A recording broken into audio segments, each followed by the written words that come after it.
কথা, আমার কোরআনের কথা বিশ্বাস করে আরামের ঘুমকে হারাম করে যেভাবে তারা কাঁদতেছে, সাক্ষী থেকে যাও ফেরেশতারা, আমার রহমতের দরিয়ায় জোশ মেরেছে, আমার ওই ক্রন্দনরত বান্দাগুলিকে আমি আল্লাহ মাফ করে দিলাম।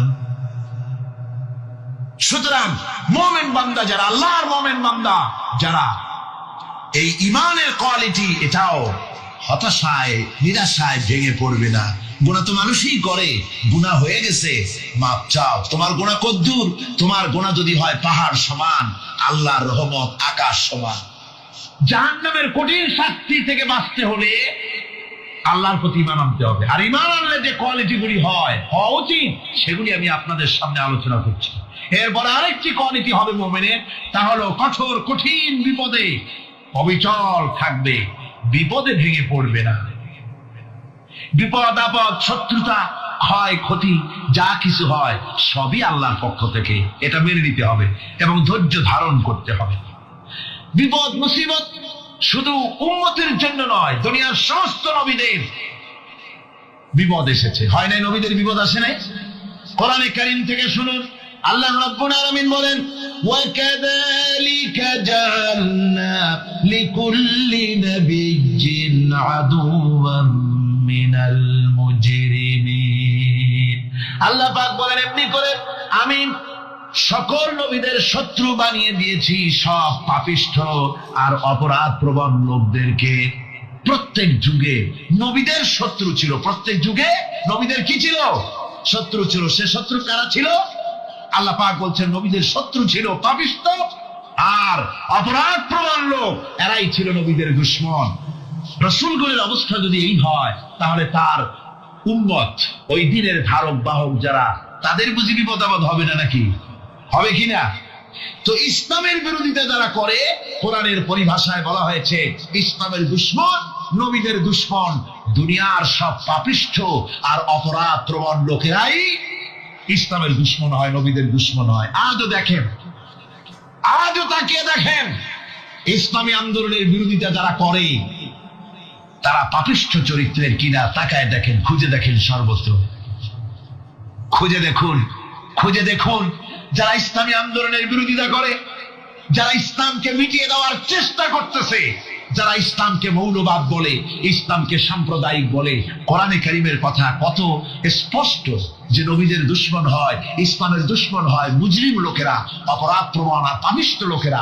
আজও আমরা দেখতে পাই এই শ্রেণীর লোকেরা পাপিষ্ঠ এবং সবচাইতে সমাজের নিকৃষ্ট ধরনের চরিত্রহীন লোক। নামাজ নাই।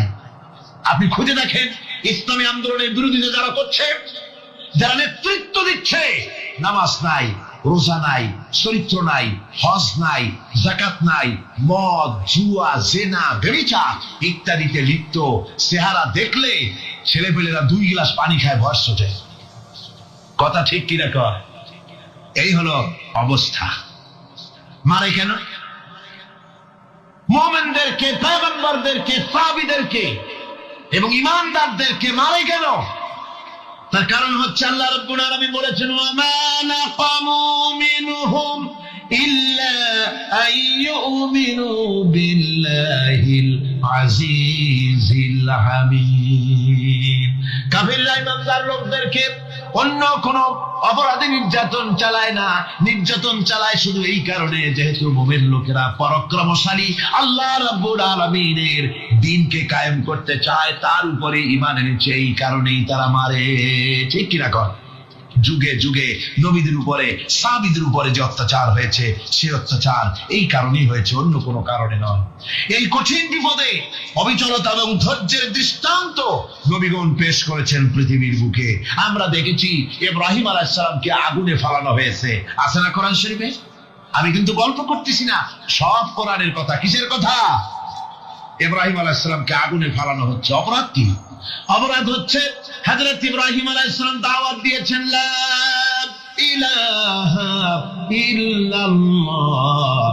জোরে পড়েন, লা ইলাহা ইল্লাল্লাহ, লা ইলাহা, লা ইলাহা ইল্লাল্লাহ মুহাম্মাদুর রাসূলুল্লাহ। হযরত ইব্রাহিম আলাইহিস সালাম দ্বীনের দাওয়াত দিয়েছেন, এক আল্লাহর দাওয়াত দিয়েছেন, ঈমানের দাওয়াত দিয়েছেন। আর কোন অপরাধ ছিল না। নমরুদ সহ্য করতে পারল না। কোরআনে কারীমের মধ্যে সব কথাগুলি আল্লাহ পাক এই জন্য বিধৃত করেছেন, এই জন্য কোরআনে কারীমের মধ্যে সব কথা উঠায় দিয়েছেন, যাতে করে মুমিনেরা বিপদ আসলে পরে যেন ঘাবড়ে না যায়। ইব্রাহিম আলাইহিস সালামকে আগুনে ফেলানো হচ্ছে। ফেরেশতা বলছে, ইব্রাহিম তোমারে আগুনে ফেলায় দাও, হতেছে আমার কাছে সাহায্য চাও, আমার কাছে ক্ষমতা আছে, আগুনগুলো উঠায় নমরুদের বংশ জ্বালায় দেব। হযরত ইব্রাহিম ফেরেশতার কাছে সাহায্য চাইছিলেন নাকি? তিনি বললেন, ফেরেশতা তোমার কাছে সাহায্য কেন চাইব? আমি তো এমন কোন অন্ধ আল্লাহর ইবাদত করি না যেই অন্ধ স্রষ্টা তার গোলামের দুঃখ দুর্দশা না দেখেন। আমি তোমার কাছে সাহায্য চাইব না। হযরত ইব্রাহিম আলাইহিস সালাম পাশ করলেন। কি বলেন, পাশ করছেন না? ঈমানের পরীক্ষায় পাশ। আগুনের মধ্যে হযরত ইব্রাহিমকে যখন ফেলানো হচ্ছে, রব্বুল আলামিন আগুনের প্রতি নোটিশ করে দিলেন, ইয়া নারু কুনি বারদাও ওয়া সালামান আলা ইব্রাহিম। আগুন আমার ইব্রাহিমের জন্য শান্তিদায়ক, ঠান্ডা হয়ে যা। এখন কি আর আগুনের বাপের ক্ষমতা আছে ইব্রাহিমের পোড়ানো? আর ক্ষমতা নাই। আমার বন্ধুগণ, ইব্রাহিম আগুনের ভিতরে আরামে বসা আছেন, আর ওদিকে নমরুদ বসে বসে দেখতেছে দূর থেকে। ইব্রাহিম তো জ্বলে না, গায়ের মধ্যে আগুন জ্বলে গেল। ডাক দিয়ে কয়, আগুন তোর হলো কি? কেন জ্বালাইতে পারিস না আমার দুশ্মন রে? হলোটা কি তোর? তোর কি জ্বালানো শক্তি বন্ধ হয়ে গেল নাকি? আগুনের ভিতর থেকে জবাব এলো, নমরুদ রে, আমার ভিতরে জ্বালানো শক্তি আছে কি নাই যদি প্রমাণ করতে চাও, টেস্ট করতে চাও, তুই নিজে আয়, তোরে শুদ্ধ তামাম দুনিয়া জ্বালাই দিতে পারি, ইব্রাহিমের এক গাছা পশম জ্বালাইতে পারি না। তার কারণ হচ্ছে আমি হচ্ছি মাখলুক, আল্লাহ হচ্ছেন খালিক। আল্লাহ আমাকে বলেছেন না জ্বালাতে, তুমি 1000 বার বললেও আমি ইব্রাহিমকে জ্বালাইতে পারবো না। কোরআনে কারীমে ঘটনা বলে মুমিনদেরকে সাহস দেওয়া হচ্ছে, মুমিনেরা দ্বীনের কাজ করতে গিয়ে বিপদ আবাজ আসবে, ঈমানের দাবি হলো বিপদ আসবে, আর বিপদ আসলে ঘাবড়ায় যেও না, মুসিবতে পড়ে চিন্তায় পেরেশানে হয়রান হয়ে যেও না। বিশ্বকবি আল্লামা ইকবাল কি সুন্দর করে বলেছেন, আজ ভি হো जो इब्राहिम का इमा पैदा आग कर सकती है एक अंदाज गुलिस्तां पैदा। ইব্রাহিমের ঈমান যদি আজিও কোথাও হয় বিদ্যমান, করতে পারেন অগ্নিকুণ্ডে খুবসুরত এক গুলিস্তান।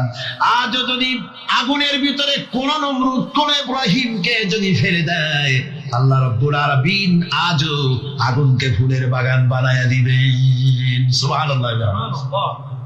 ভয় পাওয়ার কারণ নাই, চিন্তা করার কোনো কারণ নাই। আমার বন্ধুগণ, হযরতে হুদ আলাইহিস সালামকে যখন সমাজের লোকেরা, রাষ্ট্রের লোকেরা ঘিরে ফেলে দিল, সমাজ শক্তি, রাষ্ট্র শক্তি যখন তাকে ঘিরে ফেলে দিল, ষড়যন্ত্রের পাহাড় তুলে দিল, তারে মেরে ফেলে দিবে, হযরত হুদ দেশ থেকে তা পালায় গেলেন না, ভয় পেলেন না। হযরতে হুদ আলাইহিস সালাম বললেন, কোরআনে কারীমে হযরত হুদের কথা কোট করা হলো, ফাকিদুনি জামিআন সুম্মা লা তুনজিরুন। সম্মিলিতভাবে ষড়যন্ত্র করো আমার বিরুদ্ধে, সবাই মিলে ষড়যন্ত্র করো, সুম্মা লা তুনজিরুন, আর আমাকে এতটুকু অবকাশ তোমরা দিও না। ইন্নী তাওয়াক্কালতু আলাল্লাহি রাব্বি ওয়া রাব্বিকুম, আমি ভরসা করেছি সেই আল্লাহর উপরে যার কুদরতি হাতের ভেতরে, যিনি আমাদের রব তোমাদেরও রব, আর যার কুদরতি হাতের ভিতরে তামাম পৃথিবীর জানগুলি যার হাতে, সে আল্লাহর উপরে ভরসা করেছি।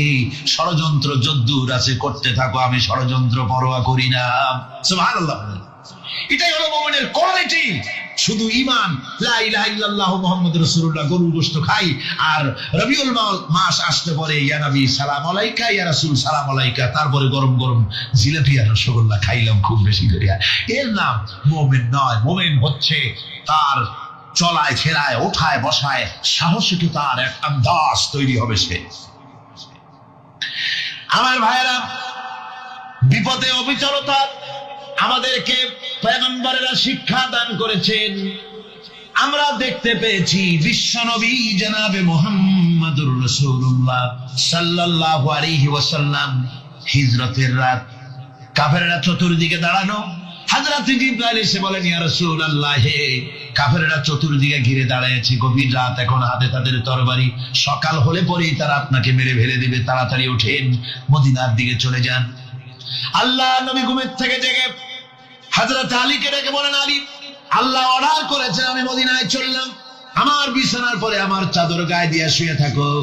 হযরত আলী বলেন, আল্লাহর হাবিব, আপনার চাদর গায়ে দিয়ে ঘুমিয়ে থাকবো, সকালবেলায় কাফির বেঈমানেরা আপনার বিছানার পরে আপনার চাদর গায়ে দেওয়া অবস্থায় আমি আলীকে তারা মুহাম্মদ মনে করবে, আর আমি আলীকে নবী মনে করে তারা তাদের তরবারি দিয়া কেটে কেটে টুকরা টুকরা করে আবার বিদায় করে দেবে দুনিয়া থেকে।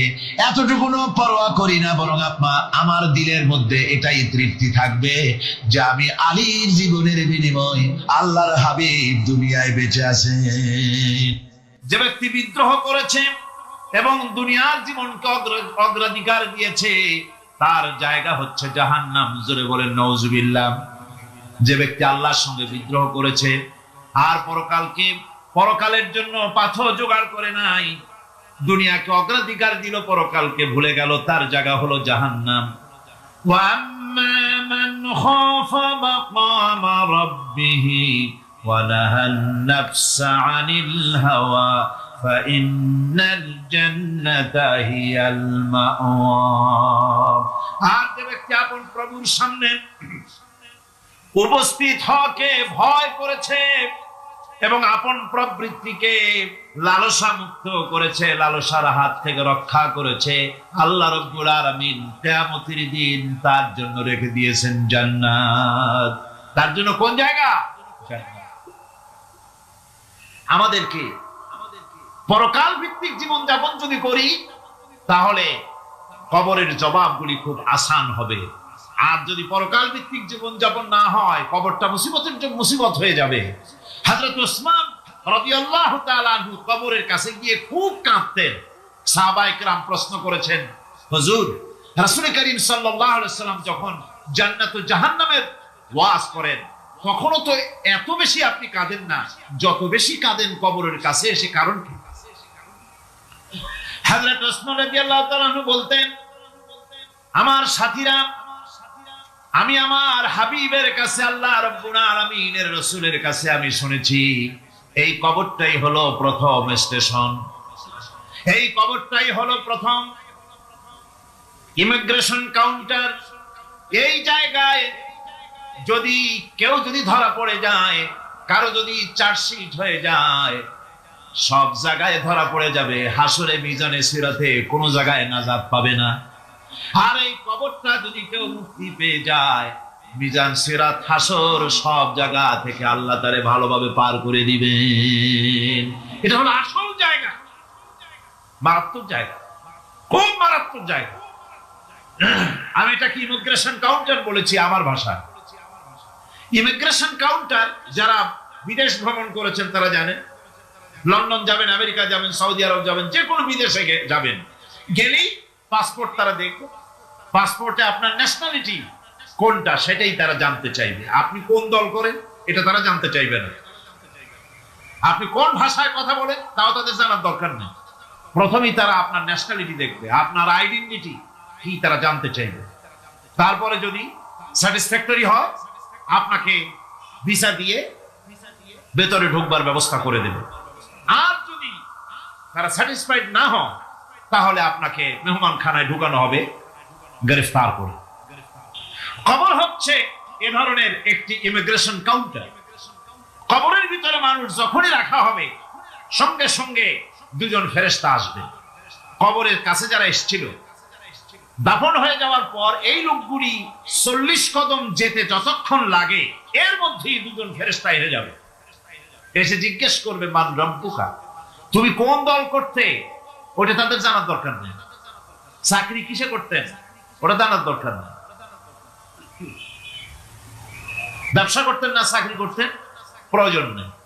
প্রথমেই জিজ্ঞাসা করা হবে ন্যাশনালিটি। প্রথমেই জিজ্ঞাসা করা হবে তার ন্যাশনালিটি সম্পর্কে, তার আইডেন্টিটিটা কি, এবং সেটাকে সত্যায়িত করার জন্য, বোঝার জন্য তিনটি প্রশ্ন। প্রথম প্রশ্ন, মান রব্বুকা ওয়া মা দীনুকা ওয়া মান নাবিয়্যুকা, তোমার রব কে, তোমার দ্বীন কি, তোমার নবী কে। যদি এই ব্যক্তি বেঈমান হয়, মুনাফিক হয়, সে বলবে হায় হাতা লা আদরি, হায় হাতা লা আদরি, জানি না আমার রবকে, আমি জানি না। তোমার দিন কি, দিন কারে কয় বুঝি না। এরপরে আল্লাহর নবী জনাবে মুহাম্মদ রাসূলুল্লাহ সাল্লাল্লাহু আলাইহি ওয়াসাল্লাম কে দেখানো হবে, বলা হবে মা কুনতা তাকুলু ফি হাদার রাজুল, এই ব্যক্তি সম্পর্কে তোমার ধারণা কি নিকে, বলবে আমি চিনি না। নাউযুবিল্লাহ। বাস, এরপরে তার যা হবার তাই শুরু হয়ে যাবে। আর যদি বান্দাটা মুমিন হয়, প্রশ্ন করা হবে মান রব্বুকা, জবাব দেবে রব্বি আল্লাহ, আমার রব আল্লাহ রাব্বুল আলামিন। ওয়া মা দীনুকা, দীনুনা ইসলাম, আমার দিন হচ্ছে ইসলাম। এরপরে আল্লাহর নবীকে দেখানো হবে। কয়েক রকমের বর্ণনা আছে, কোন বর্ণনায় আছে হুজুরের আকারে দেখানো হবে, অথবা রাসূলকে সরাসরি দেখানো হবে। বলা হবে মা কুনতা তাকুলু ফি হাদার রাজুল, এই লোকটি সম্পর্কে ধারণা কি। মুমিন ব্যক্তি বলবে হাদা নবিয়ুনা মুহাম্মাদুর রাসূলুল্লাহ সাল্লাল্লাহু আলাইহি ওয়াসাল্লাম, ইনি আমার তো সেই নবী মুহাম্মাদুর রাসূলুল্লাহ সাল্লাল্লাহু আলাইহি ওয়াসাল্লাম। আমরা যেন এই রকমের জবাব দিতে পারি, আল্লাহ কবুল করো। সকলে জোরে করে আমিন।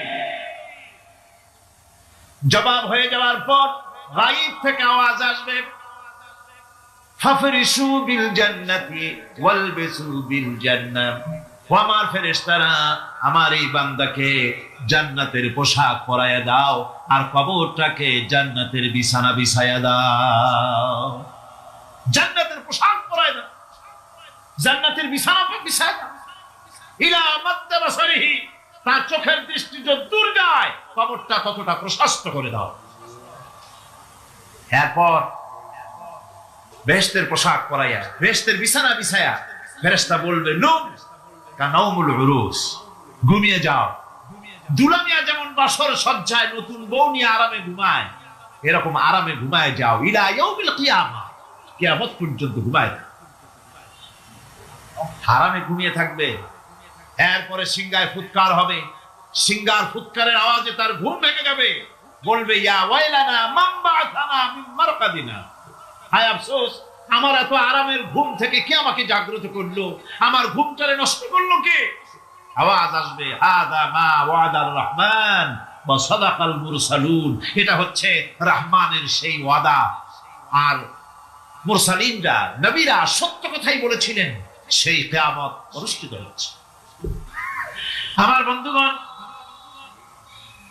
সেজন্য এই দুনিয়ার মোহে পড়ে থাকলে পরে দুনিয়ায় যারা অগ্রাধিকার দিবে দুনিয়াকে পরকালের তুলনায়, জবাব দিতে পারবে না কবরের ভিতরে গিয়া। আর যারা পরকালকে অগ্রাধিকার দিবে, দুনিয়ার চাইতে পরকালকে বেশি অগ্রাধিকার দেবে, আর আল্লাহর ভয় কলিজার ভিতরে রাখবে, কবরের জবাব সঠিকভাবে দিতে পারবে, কিয়ামতের দিন আল্লাহ রাব্বুল আলামিন তাদের জন্য জান্নাত দান করবেন। জোরে বলেন আমিন। দুনিয়াটা হচ্ছে দুনিয়া যেখানে আমরা আসি। আমি আগেই বলেছি দুনিয়া হচ্ছে আদনা শব্দ থেকে এর উৎপত্তি হয়েছে। তুচ্ছ, নিকৃষ্ট, এটার দাম নাই, এটার মূল্য নাই। হযরত ইবনে কাইয়িম রাহিমাহুল্লাহ নওয়ারাল্লাহু মারকাদাহু ওয়া জাআলাল জান্নাতা মাথওয়াহু, হযরত ইবনে কাইয়িম তিনি বলছেন, সুন্দর করে বলছেন দুনিয়া সম্পর্কে, মা মাদা ফিদ দুনিয়া আহলামুন ওয়া মা বাকিয়া মিনহা আমানি ওয়াল ওয়াক্তু বাইনাহুমা দাইউন। মা মাদা ফিদ দুনিয়া আহলামুন, জীবনের যে অংশ ফেলে এসেছি সেটা আজ একটা স্বপ্ন। ওয়া মা বাকিয়া মিনহা আমানি, আর জীবনের যে অংশ সামনে বাকি আছে সেটা এখন একটা আকাঙ্ক্ষা। ওয়াল ওয়াক্তু বাইনাহুমা দায়ুন, আর এর মাঝখান থেকে সময় সব চলে যাচ্ছে। কত বড় কথা চিন্তা করেছেন? জীবনের যে অংশ ফেলে এসেছি তা আজকে স্বপ্ন, তা কি বলেন? স্বপ্ন। আর সামনে যা আছে সেটা আকাঙ্ক্ষা, আর মাঝখান থেকে সময় সব চলে যাচ্ছে। এরপরে তিনি বলছেন وَمَنْ يَسْحَبِ الدُّنْيَا يَكُنْ مِثْلَ قَابِضٍ عَلَى الْمَاءِ خَالَتْهُ فُرُودُ الْأَصَابِعِ। দুনিয়াদারির অবস্থা হচ্ছে এই, কেউ যদি দুই হাতে পানি খামসায় ধরে, দুই হাতে কি ধরছে বলে? দুই হাতে পানি খামসায় ধরেছে, খুব মজবুত করে ধরেছে, 2 মুঠ পানি। বলেন থাকবে কতটুকু? কতটুকু থাকবে? 1 ফোঁটাও থাকবে না। কারণ তার আঙ্গুলের ফাঁক তার সাথে খেয়ানত করবে, আঙ্গুলের ফাঁক দিয়া পানিগুলি সব বেরিয়ে চলে যাবে। সুতরাং দুনিয়া যারা চায় তারা ঠিক পানি খামসায় ধরলে পানি যেমন হাতের ভেতর থেকে খেয়ানত করে চলে যায়, যারা দুনিয়া চায় দুনিয়াও তাদেরকে ভাবে ফাঁকি দিয়ে চলে যায়। তবুও দুনিয়ার মায়া মানুষের এত বেশি। আল্লাহর নবী বলেন লাউ কানা লি ইবনি আদামা ওয়াদিন মিন যাহাবিন লাহাব্বা ইয়াকুনা লাহু সারিন। এই পৃথিবীতে যদি কাউকে একটা মাঠ ভরে যদি সোনা দেওয়া যায়, লোকটা বলবে রব্বুল আলামিন, আমি যদি আরেকটা মাঠ এরকম সোনা ভরা পেতাম। দ্বিতীয় আরেকটা মাঠ দেওয়া হলে আবার বলবে যদি তৃতীয় আরেকটা মাঠ সোনা ভরে যদি পেতাম। নবীজি বলেন ওয়ালা ইয়ামলাউ জাওফু ইবনু আদামা ইল্লা তুরাব। মানুষের পেট 3.5 হাত মাটি ছাড়া, কবরের মাটি ছাড়া মানুষের পেট ভরবে না। আরো চাই, আরো চাই, চাওয়ার কোনো শেষ নাই। মানুষ এভাবে করে দুনিয়ার মহব্বতে এমনি পাগল হয়ে যায়, শুধু দুনিয়ার মহব্বত, পরকালকে বেমালুম ভুলে যায়। আমি কিন্তু এই কথা বুঝাতে চাই নাই যে পরকালের মহব্বতে, পরকালের ভয়তে বা পরকালের জন্য দুনিয়া আপনি বাজার ঘাট, বেচা কিনা, ব্যবসা বাণিজ্য সবকিছু ভুলে যান, না তা নয়। ভুল বোঝার কোনো কারণ নাই। পরকালকে অগ্রাধিকার দিতে হবে, মানে দুনিয়াতে চিরস্থায়ী জায়গা নয়। চিরস্থায়ী হচ্ছে কোনটা? আখিরাত। চিন্তা এখন কোনটা? সুতরাং এখানে যা করতে হবে, আখিরাতের জবাবদিহিমূলক জীবন যাপন করতে হবে।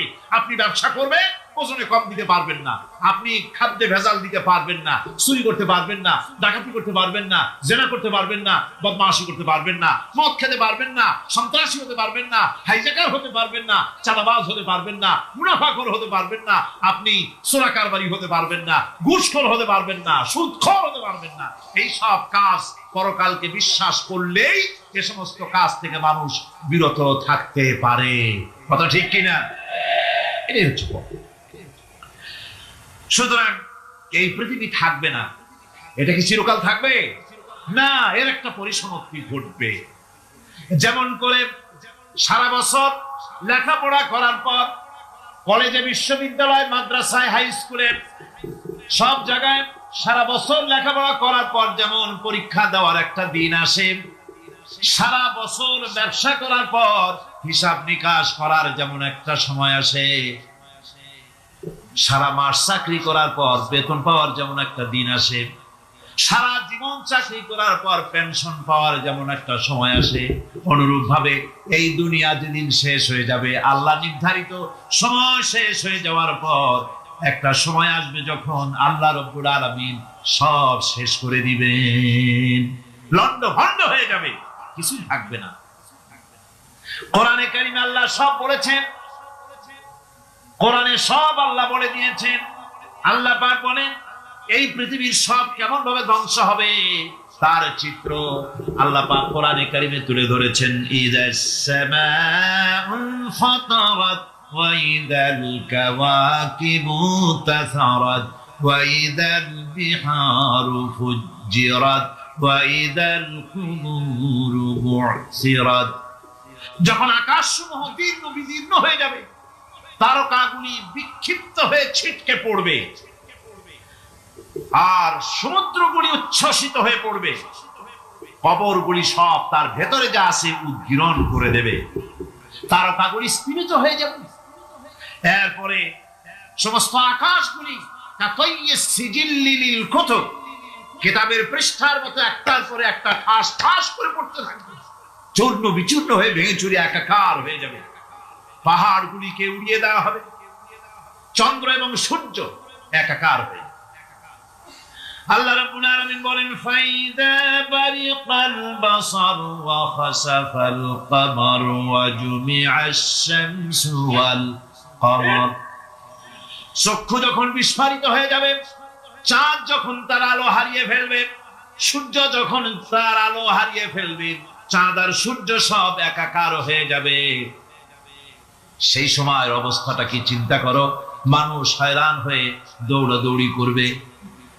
ওয়াহুমিলাতিল আরদু ওয়াল জিবালু ফাদুক্কাতা দাক্কাতান ওয়াহিদা। জমিন এবং পাহাড়গুলির মধ্যে আল্লাহ রাব্বুল আলামিন সংঘর্ষ বাঁধিয়ে দিবেন। পাহাড়গুলি ভেঙে চুরে টুকরা টুকরা হয়ে যাবে। পাহাড়গুলি উঁচু করে জমিনের উপরে আছাড় মেরে আল্লাহ রাব্বুল আলামিন ভেঙে চুরে চুরমার করে দিবেন। সুবহানাল্লাহ। ওয়া তাকুনুল জিবালু কালইনিল মানফুস। পাহাড়গুলো পেঁজা ধোনা তুলার মতো করে উড়িয়ে দেওয়া হবে, পাহাড় উড়ে যাবে। সুবহানাল্লাহ। পাহাড় পাথরের তৈরি করা পাহাড়, এই পাহাড়গুলি তুলার মতো হয়ে উঠবে কিভাবে? আমি এই দৃশ্য নিজের চোখে কিছুটা হলেও দেখছি। আজ থেকে 10 দিন আগে আমি ইতালি সফর করে এসেছি। ইতালির রাজধানী রোম। রোম প্রাচীন সভ্যতার লালন ভূমি। কোরআনে কারিমে সূরায়ে রোম রয়েছে। এই রোম সেই রোম। এখানের বাদশার কাছে রাসূল করিম সাল্লাল্লাহু আলাইহি ওয়াসাল্লাম হেরাক্লিয়াসের কাছে চিঠি পাঠিয়েছিলেন। সেই রোম 12 থেকে 15,000-এর মতো বাংলাদেশি মুসলমান সেখানে আছে। জুমার দিন, যেদিন আমি গেলাম তার পরের দিনই জুমা ছিল। জুমার নামাজ পড়লাম ভ্যাটিকানের কাছেই বিশাল মসজিদ, ইউরোপের ভিতরে সবচেয়ে বড় মসজিদ এটা। রোম ইসলামের দুশমনদের রাজধানী। সেখানে যখন আযান হচ্ছে আশহাদু আন্না মুহাম্মাদার রাসূলুল্লাহ, আমার অনুভূতির কথা আপনাদেরকে বোঝাতে পারবো না, কি অনুভূতির সৃষ্টি হয়েছে আমার ভেতরে। ভ্যাটিকানের পোপ এক পাশে, কিছু দূরেই ভ্যাটিকান। ওটা হচ্ছে গোটা পৃথিবীর সমস্ত খ্রিস্টানদের কাবা, ভ্যাটিকান। তার পাশেই বিশাল মসজিদ, সেখানে নামাজ পড়লাম। চিন্তার ভেতরে আসলো আল্লাহ রাব্বুল আলামিন তার হাবিবের নাম, তার তাওহীদ, তার রিসালাতকে কিভাবে বিশ্বময় ছড়িয়ে দিলেন। আবু জাহেল চাইছিল মুহাম্মদ সাল্লাল্লাহু আলাইহি ওয়াসাল্লামকে স্তব্ধ করে দেবে মক্কার জীবনেই। কত বদনাম, সাহের, কাহেন, কাযযাব, শায়ের, নাউযুবিল্লাহি মিন যালিক, কত গালাগালি করলো। আর আল্লাহ শোনালেন, হাবিব চিন্তার কোনো কারণ নাই, ওয়ারাফা'না লাকা যিকরাক, আমি আপনার প্রশংসা বিশ্বময় ছড়িয়ে দেব। সুবহানাল্লাহি ওয়া বিহামদিহি।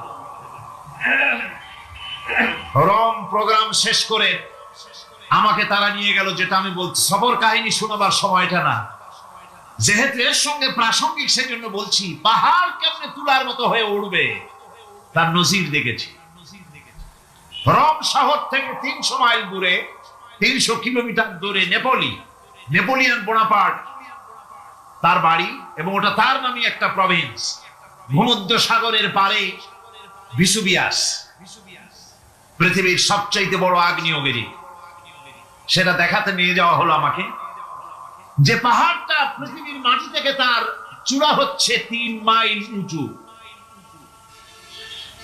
এর 2 মাইল গাড়িতে করে ঘুরে ঘুরে যাওয়া যায়, এরপর আর গাড়িতে যাওয়া যায় না, বাকিটুকুন যেতে হবে হেঁটে হেঁটে। পাহাড়ের উপরে অক্সিজেন কম, বেশ কষ্ট হচ্ছিল উঠতে। জীবনে প্রথম পাহাড়ে চড়েছি, জাবালে নূর, রাসূল করিম সাল্লাল্লাহু আলাইহি ওয়াসাল্লামের উপরে যেখানে ওহী হয়েছিল। সর্বপ্রথম পাহাড় চড়ার একটা অভিজ্ঞতা ওখান থেকে আমার কিছুটা হয়েছিল। খুব কষ্ট হলো বাকি 1 মাইল উঠতে। যখন ভেসুভিয়াসের একদম শীর্ষে চলে গেছি, সেখানে গিয়ে আমার সাথে 15-20 জন লোক ছিল। আমি নিজে আল্লাহু আকবার বলে আমার গলা থেকে আওয়াজ বেরিয়ে গেল। আমি দেখতে পেলাম ভেসুভিয়াসের শীর্ষে বিশাল গর্ত। আমার মনে হয় গর্তটা এই মাঠের 1/4 হবে। এই মাঠের 1/4 হবে গর্তটা। সেই গর্তটার গভীরতা হচ্ছে 1.5 কিলোমিটার। এইখান থেকে পাথরগুলি উত্থিত হয়েছে, আগ্নেয়গিরি পাথর আগুনে গলে লাভা হয়ে এগুলি পাহাড় বেয়ে উপচে পড়েছে, চতুর্দিকে 12 মাইল ছড়িয়ে গিয়েছে। আমার মনে পড়লো ওয়াকুদুহান নাসু ওয়াল হিজারা, জাহান্নামের আগুনের ইন্ধন হবে মানুষ আর পাথর। আমি সেখানে সেজদায় পড়ে গিয়া কান্নাম আর বললাম, আল্লাহ জাহান্নামের আগুন হারাম করে দিও আমাদের জন্য। পাথর কিভাবে গললো, গলে পাথরগুলি গলে পুড়ে চতুর্দিকে পড়েছে আর ছিটকেছে, চতুর্দিকে ছিটকে পড়েছে। সেই পাথরগুলি ছিটকে ছিটকে যেগুলি পুড়ে পড়েছে সেগুলিকে দূরে সাদা রঙের বলে মনে হয়, কোনোটা সাদা কোনোটা কালো, মনে হয় যেন তুলার মতো হয়ে পড়ে আছে চতুর্দিকে। 1944 সনে তৃতীয়বারের মতো ভেসুভিয়াস যে অগ্নিগিরি, যে অগ্নি উৎপাত করে, তাতে আশেপাশের 12 মাইল এলাকা এফেক্টেড হয়ে যায়। পাথরগুলি গলে এভাবে বিধ্বস্ত করে দিয়েছে। এখান থেকে এখানে জোহরের নামাজ, আসরের নামাজ আমরা পড়লাম, আল্লাহর কাছে খুব দোয়া করলাম। এখনো ধোঁয়া উঠতেছে, এখনো পাহাড়ের ফাটল দিয়ে ধোঁয়া উঠছে। একজন হাত দিয়ে আমাকে বলল যে খুব এই গজব এক এক সময় এক এক রকমের হয়ে আসে। কখনো মাটির নিচে দাবায় দেয়, কখনো মহামারী, কোন দেশে কলেরা, কোন দেশে জলোচ্ছ্বাস, কোথাও ভূমিকম্প, আর সর্বশেষ এই জেনাবে বিচারের জন্য আল্লাহ পাকের চূড়ান্ত এই যৌনতার অশ্লীলতার জন্য চূড়ান্ত গজব বর্তমান বিশ্বের জন্য এইডস। আল্লাহ পাক এই গজব দিয়েছে। বন্ধুগণ, আমি সেই জায়গা, আমি সেখানে যা দেখলাম যে আল্লাহ পাক পাহাড়গুলিকে কিভাবে উড়াবেন, এটা অস্বীকার করার কোনো উপায় নাই। বিশ্বাস তো করতামই, তবে হযরত ইব্রাহিম আলাইহিস সালাম যেমন বলেছিলেন, রব্বি আরিনি কাইফা তুহিল মাউতা, আয় আল্লাহ তুমি মরাকে চিন্তা করবা কেমনে? আল্লাহ পাক বলেন, আওয়ালাম তুমিন, তুমি বিশ্বাস করো না? ইব্রাহিম আলাইহিস সালাম বললেন, বালা অবশ্যই বিশ্বাস করি, ওয়ালাকিন লিয়াতমাইন্না কলবি, যদি চোখে দেখতাম তাহলে আমার অন্তরাত্মা খুব ঠান্ডা হতো। আল্লাহ রাব্বুল আলামিন চোখে দেখাই দিলেন জিন্দা কেমনে মুর্দা হবে, মুর্দা কেমনে জিন্দা হবে, আল্লাহ দেখাই দিলেন। পাহাড় উড়াই দিবেন আল্লাহ রাব্বুল আলামিন। একথা কলিজার মধ্যে এটার উপর ঈমান বিশ্বাস, কিন্তু আল্লাহ চোখে দেখাইছেন, ঈমান আরো মজবুত হয়েছে, যা ছিল আরো মজবুত হয়েছে। সুবহানাল্লাহ। আল্লাহর ভয়তে কলিজা কেঁপেছে। আমি পাহাড়ের উপরে কেঁদেছি, তার চার রেখে দিই। বন্ধুগণ, আল্লাহ সুবহানাহু ওয়া তাআলা এই জন্য বলেছেন, কুল সিরু ফিল আরদ, আমার জমিন ঘোরো, ভালো করে দেখো, কাইফা কানা আকিবাতুল মুকাজ্জিবিন, মহাসত্যকে যারা অস্বীকার করেছে তাদের পরিণতি আমি কি করে দিয়েছি, এগুলি চোখে ভালো করে তাকায় দেখো। আমার বন্ধুগণ, সুতরাং এই পৃথিবী অবসান হবে, এই পৃথিবী ধ্বংস হবে, এই পৃথিবী চূড়ান্ত ভাবে শেষ হয়ে যাবে। ও হ্যাঁ, আরেকটি কথা বলতে হয়, সেটা হচ্ছে যে এই রোম থেকে আরেকটু দূরে 900 মাইল দূরে হচ্ছে সিসিলি। 900 মাইল দূরে, সেখানে এই সিসিলি মুসলমানেরা শাসন করেছিল 350 বছর। সেই সিসিলিতে রয়েছে 360টা মসজিদ মুসলমানদের করা। সমস্ত মসজিদগুলি আজ তালা বন্ধ, একটা মসজিদও খোলা নাই।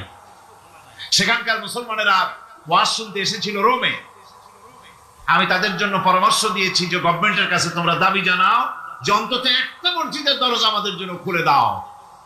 রোমের অবস্থানরত প্রবাসী বাংলাদেশি মুসলমানেরা আমাকে বলেছে তাদের অনেকের বাড়ি চট্টগ্রামেও আছে, আমাকে বলেছে তাদের চোখে পানি আসছে বলার সময় যে চিরময়ের তাফসীর মাহফিল যখন আসে কলিজাটা কাঁদতে থাকে যাওয়ার জন্য। তো যাওয়া তো সম্ভব না এত দূর থেকে, আমাদের সালাম বলে দিবেন যত লোক আসবে, আর আমাদের জন্য দোয়া করতে বলবেন যেন এই রোমের ভিতরে আমরা ইসলামের আদর্শের ভিত্তিতে আমরা যেন চলতে পারি। আপনারা দোয়া করুন তাদের জন্য। ভাইরা আমার, এই পৃথিবী একদিন পরিসমাপ্তি ঘটবে এবং আল্লাহর দরবারে আমাদেরকে উঠতে হবে এবং সেখানে আমাদের বিচার হবে। সেখানে আমাদের কি হবে? বিচার হবে। আল্লাহ পাক বিচারটাকে নির্ভুল করার জন্য, সঠিক করার জন্য প্রত্যেকের গলায় আমলনামা ঝুলায় রাখছে, এখানে রেকর্ডের ব্যবস্থা করা হয়েছে। আল্লাহ পাক বলছেন ওয়া কুল্লা ইনসানিন আলজামনাহু তাইরাহু ফি উনুকিহি ওয়া নুখরিজু লাহু ইয়াওমাল কিয়ামাতি কিতাবান ইয়ালকাহু মানশুরা। আল্লাহ পাক বলেন প্রত্যেকের ভালো মন্দ কর্মফল, কর্মলিপি আমি তার গলায় ঝুলায় রেখেছি। কিয়ামতের দিন সে নিজের কাছে স্পষ্ট সব দেখতে পারবে, কোনো জিনিস বাদ পড়বে না। তার গলায় তার আমলনামা ঝুলানো আছে, সব রেকর্ড হতেছে। আমরা যা করছি সবগুলি রেকর্ড হয়ে যাচ্ছে। বর্তমান বিজ্ঞানীরা আবিষ্কার করেছে যে মানুষের শরীরের ভিতরে ডিএনএ আছে, রক্তের ভিতরে ডিএনএ, এটা একটা কোডর। মানুষের রক্তের ভিতরে ডিএনএ আছে, যেমন তার ব্রেনের ভিতরে কতগুলি কোষ আছে, এক একটা কোষ এক এক ধরনের কাজ করে, অনুরূপ ভাবে তার শরীরের ভিতরে রক্তের ভিতরে ডিএনএ আছে। এই ডিএনএটা কি? এই ডিএনএটা হচ্ছে, এই ডিএনএ একটা কম্পিউটারের মতো কাজ করতেছে। লোকটা কি করবে, কোথায় যাবে, সে ভালো হবে মন্দ হবে কি হবে, সব তার ডিএনএর মধ্যে রেকর্ডকৃত আছে। এটা বোঝার জন্য একটা সুন্দর দৃষ্টান্ত দেওয়া যায়। যেমন এই কাগজটাকে আপনারা মনে করুন একটা গাড়ির ব্লুপ্রিন্ট, একটা ব্লুপ্রিন্ট, একটা গাড়ি ব্লুপ্রিন্ট। এখানে লেখা আছে গাড়ি কিভাবে তৈরি হবে। এই কাগজটা নিয়ে ঘরের মধ্যে রেখে দিলে এখন এই কাগজটা থেকেই অটোমেটিক গাড়ির উইন্ডো তৈরি হলো, শিল তৈরি হলো, গাড়ির বডি তৈরি হলো, চেসিস তৈরি হলো, টায়ার তৈরি হলো, ইঞ্জিন তৈরি হলো, ব্যাটারি তৈরি হলো, পেট্রোল নিল, আর কোন রকমের ড্রাইভার ছাড়াই গাড়ি চলতে আরম্ভ করলো। এই কথাটা যদি মনের মাথার মধ্যে আনতে পারেন যে এটা কিভাবে হইতে পারে, এতে লেখা অনুযায়ী যেভাবে হওয়া যদি সম্ভব হয়, অনুরূপ ভাবে মানুষের রক্তের ভিতরে ডিএনএ এরা আবিষ্কার করেছে। এর ভিতরে মানুষের ভালো মন্দ, কোথায় যাবে কি করবে, সবকিছুর মধ্যে রয়েছে। কোরআনে কারীমে আল্লাহ রাব্বুল আলামিন, আমি গত বছরও বলছিলাম যে বিজ্ঞানের আবিষ্কার যত বাড়বে কোরআন বোঝা মানুষের জন্য তত সহজ হবে। কোন সুবহানাল্লাহ। কোরআন বোঝা মানুষের জন্য তত সহজ হবে।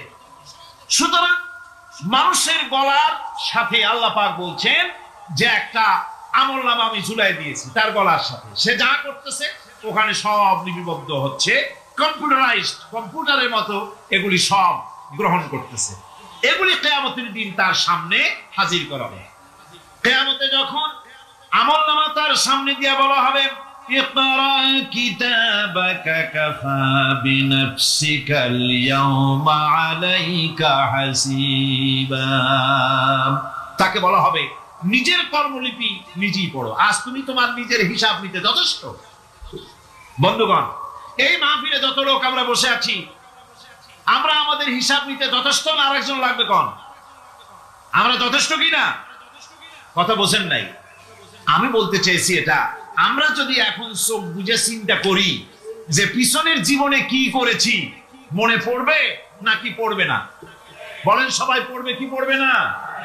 ছোটবেলায় কবে পায়ের নিচে কাঁটা ফুটেছিল, কবে কোথায় আছাড় খেয়েছিলেন, কবে কার বেল তাল আম কাঁচা আম চুরি করে খেতে গিয়ে কিল খেয়েছিলেন, তারা খেয়েছিলেন, তাকে এখন মনে নাই? আছে।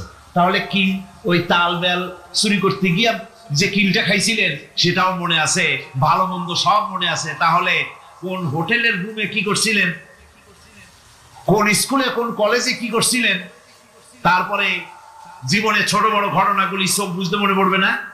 এবার হিসাব করেন, মনে যদি পড়ে এবার হিসাব করেন আপনি জান্নাতি না জাহান্নামী। আপনি আপনার নিজের হিসাব নেওয়ার জন্য যথেষ্ট।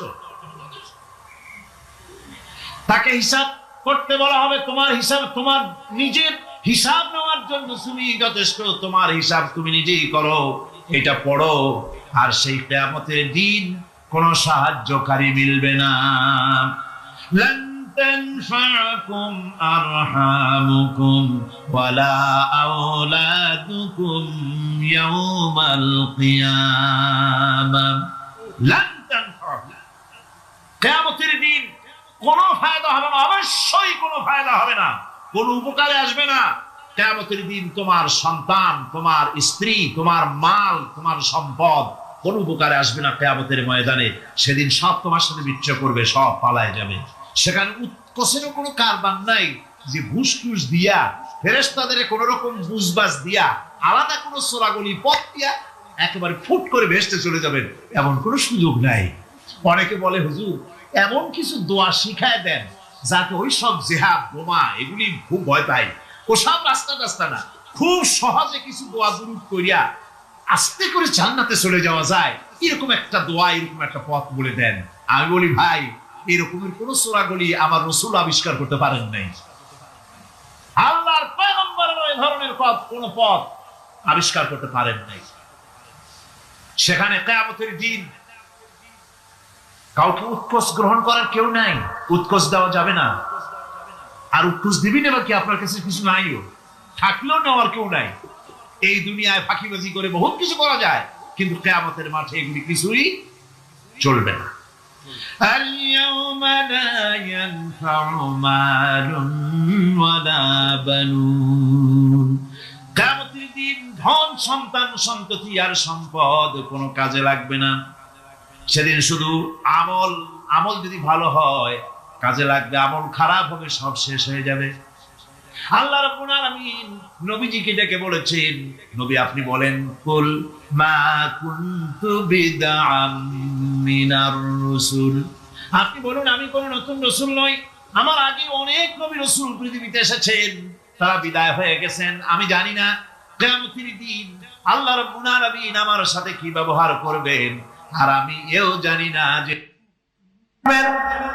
কোরআনে কারীমের মধ্যে আল্লাহ পাক এই পৃথিবীর মুখে যারা আরামের টাটকা সুখগুলি, আরামগুলি যারা বর্জন করে আল্লাহ রাব্বুল আলামিনকে বিশ্বাস করে যারা জীবন পরিচালনা করেছে, আল্লাহ পাক তাদের জন্য জান্নাত রেখেছেন এবং তাদের জন্য বলছেন, সাবিকু ইলা মাগফিরাতিম মির রাব্বিকুম ওয়া জান্নাতিন আরদুহা কাআরদিস সামাই ওয়াল আরদ উইদ্দাত লিল্লাযীনা আমানু বিল্লাহি ওয়া রাসূলিহি।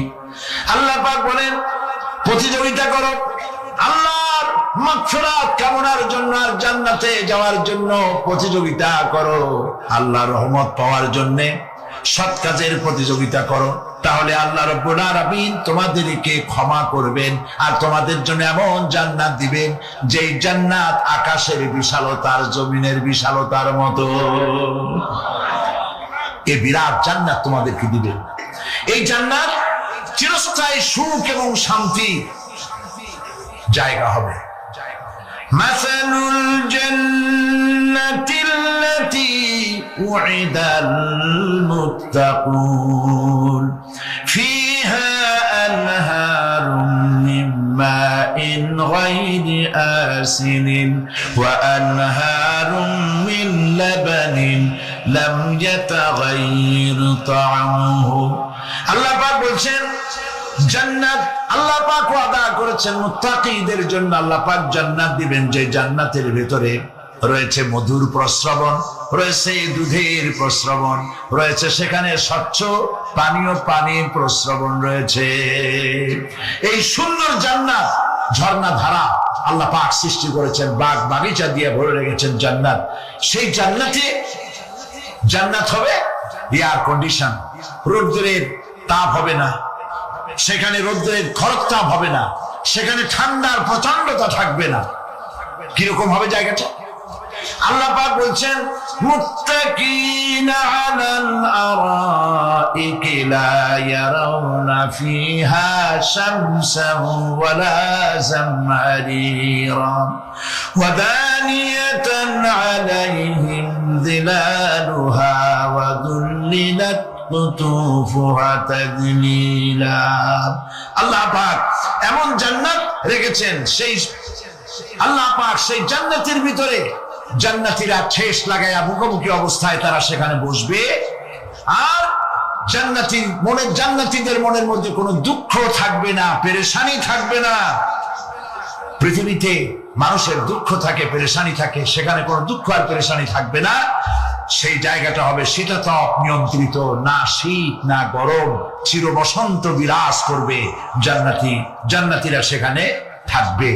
এই সুন্দর জান্নাত আল্লাহ পাক রেখেছেন মুত্তাকীদের জন্য। সুবহানাল্লাহ। কাফেরদের জন্য জান্নাত হবে জাহান্নাম হবে চিরকাল, খালিদিনা ফিহা আবাদান, চিরকাল কাফেরেরা জাহান্নামে থাকবে। সর্বশেষ যে ব্যক্তি জাহান্নাম থেকে মুক্তি লাভ করবে তাকে আল্লাহ পাক বলবেন, ফেরেশতাদেরকে বলবেন, আমার ফেরেশতারা আমার এই বান্দাকে জান্নাত এবং জাহান্নামের মাঝখানে রেখে দাও। জান্নাত এবং জাহান্নামের মাঝখানে লোকটি যখন থাকার জায়গা পাবে, সে জান্নাতের দিকে তাকায়া দেখবে আর কাঁদতে থাকবে। আল্লাহ পাক জিজ্ঞেস করবেন, বান্দারে যুগের পর যুগ ধরে জাহান্নামে কেঁদেছো, আমি রব্বুল আলামিন জাহান্নাম মাফ করে দিয়া জান্নাত জাহান্নামের মাঝখানে রেখে দিয়েছি, আযাব থেকে তো বেঁচে গেছো, এখন কাঁদো কেন? লোকটি বলবে, রব্বুল আলামিন কাঁদি এই কারণে, জাহান্নাম থেকে মাফ করেছো, তোমার শুকরিয়া আদায় করি। জান্নাত তো আমার কপালে নাই, কিসমতে নাই, কিন্তু জান্নাত আমি এখান থেকে দেখতে পাচ্ছি। জান্নাতের সুঘ্রাণ আমার নাকে আসতেছে, কপালে নাই যাওয়ার। আমি কাঁদি এই জন্য, তুমি যদি মেহেরবানি করে আমাকে জান্নাতের দরজার কাছে একটু দাঁড় করায় দিতা, প্রাণ ভরে তোমার জান্নাতের দৃশ্যটা একটু দেখতাম। আল্লাহ পাক তার আরজি পূরণ করবেন, বলবেন যাও, ফেরেশতাদের বলবেন এর জান্নাতের দরজার কাছে দাঁড় করায় দাও। জান্নাতের দরজার কাছে দাঁড়িয়ে লোকটি আবার কান্না শুরু করবেন। আল্লাহ পাক প্রশ্ন করবেন, এবার কান্দো কেন? লোকটি বলবে, রব্বুল আলামিন কান্দি এই কারণে, জান্নাতের এই দরজায় দাঁড়ায়া জান্নাতের অফুরন্ত নিয়ামত কিছুই ভালো করে দেখা যায় না, শুধু অল্প জায়গা দেখি। যদি তুমি আমারে দয়া করে জান্নাতের মাঝখানে দাঁড় করায় দিতা, চতুর্দিকে তাকায়া তাকায়া দেখা কলিজারে ঠান্ডা বানাইতাম। তবে আমি ওয়াদা করি, জান্নাতের কোন নাজ নিয়ামত, কোন ফল আমি খাবো না, ধরবো না, সইব না। একটুখানি মেহেরবানি করে মাঝখানে দাঁড় করাইয়া দাও, জান্নারে ঠান্ডা করি।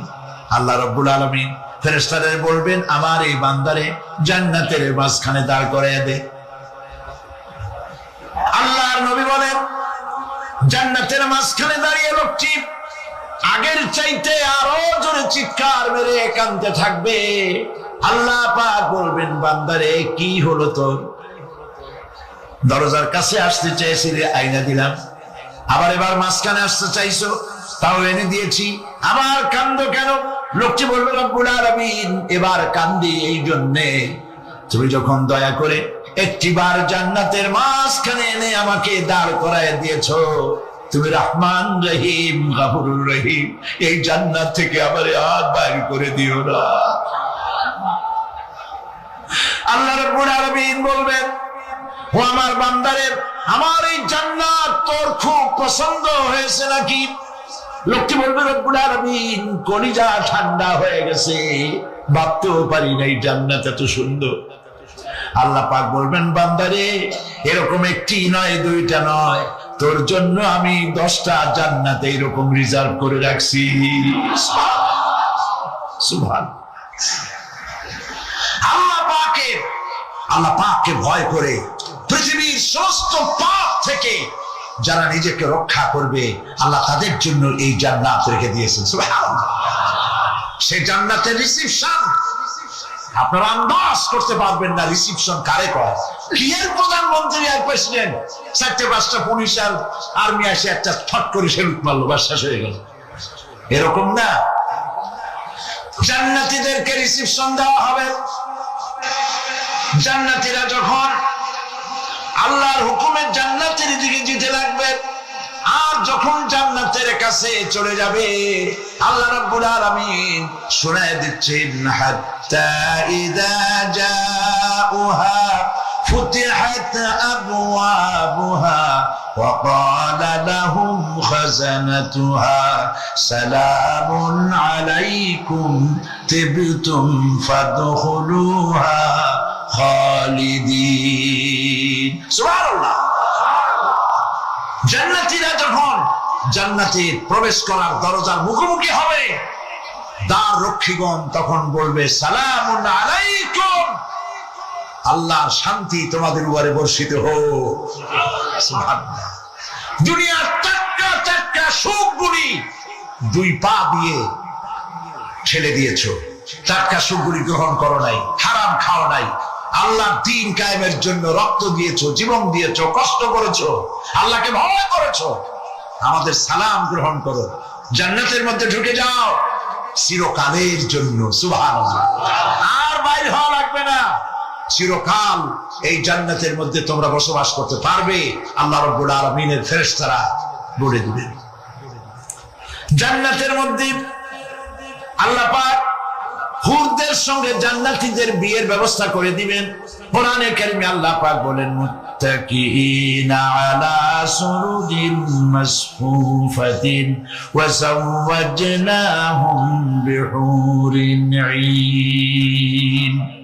সামনাসামনি ভাবে সাজানো সারি সারি আসন সমূহের উপর তারা ঠেস লাগায় বসে থাকবে, আর আল্লাহ রাব্বুল আলামিন হুরদের সাথে জান্নাতীদের বিয়ের ব্যবস্থা করে দিবেন। যেসব হুরের সঙ্গে বিয়ে হবে তাদের আল্লাহ পাক বিবরণ দিচ্ছেন কি রকম হবে তারা। লাম ইয়াতমিসহুন্না ইনসুন ওয়ালা জান। এর পূর্বে জিন এবং ইনসান এদেরকে কেউ স্পর্শ করে না। কি রকম তারা? কাআন্নাহুন্নাল ইয়াকুতু ওয়াল মারজান। যেমন ঝিনুকের ভিতরে মণিমুক্তা থাকে, এইভাবে আল্লাহ পাক তাদেরকে পবিত্র করে রেখে দিয়েছেন। আমার প্রিয় ভাইরা, আল্লাহ রাব্বুল আলামিন কোরআনে কারীমের ভিতরে বলেছেন, ফাবিআইয়ি আলা'i রাব্বিকুমা তুকাযযিবান। জান্নাত দান করে আল্লাহ পাক এবার জান্নাতীদেরকে সম্বোধন করে বলবেন, ইয়া ইবাদি লা খাউফুন আলাইকুমুল ইয়াওমা ওয়ালা আনতুম তাহজানুন। হে আমার বান্দারা, লা খাউফুন আলাইকুমুল ইয়াওম, আজ আর কোনো ভয় নাই। সুবহানাল্লাহ, সুবহানাল্লাহ। আজ আর কোনো ভয় নাই, কোনো চিন্তাও নাই, আরামে এই জান্নাতের মধ্যে বসবাস করো। এরপরে আল্লাহ পাক জিজ্ঞেস করবেন, ও আমার জান্নাতীরা, আমি যেসব ওয়াদা করছিলাম আমার ওয়াদা মোতাবেক সমস্ত নিয়ামত পেয়েছো? তারা বলবে, হ্যাঁ পেয়েছি, সব নিয়ামত আপনার ওয়াদা মোতাবেক সব পেয়েছি। আল্লাহ রাব্বুল আলামিন বলবেন, সব পাও নাই, ওয়ালাদাইনা মাজিদ, আমার কাছে আরো বেশি আছে। সুবহানাল্লাহ, আমার কাছে আরো বেশি আছে। জান্নাতীরা বুঝবে না সে আরো বেশিটা কি, এর থেকে আর বেশি কি। প্রিয় ভাই সব, নবী করিম সাল্লাল্লাহু আলাইহি সাল্লাম বলেছেন, জান্নাতের সুখ আর শান্তি কোন চোখ নাই যা দেখেছে, যা কোন অন্তঃকরণ নাই যা কল্পনা করতে পেরেছে। এই জান্নাত মুত্তাকিদের জন্য আল্লাহ রাখছেন। সুবহানাল্লাহ। জান্নাতীরা ভাবতেও পারবে না সেই নিয়ামতগুলি কি। প্রিয় ভাই সব, সেই মুহূর্তে আল্লাহর নবী মুহাম্মদুর রাসূলুল্লাহ সাল্লাল্লাহু আলাইহি ওয়াসাল্লাম বলবেন, রব্বুল আলামিন, আমার উম্মতেরা জান্নাতীরা বুঝতে পারে নাই আপনার কাছে কি নিয়ামত আরো বেশি আছে। আমার এই উম্মতেরা জান্নাতীরা আপনার ওয়াদা মোতাবেক সব পেয়েছে, কিন্তু একটি জিনিস এখনো তাদের কিসমতে হয় নাই।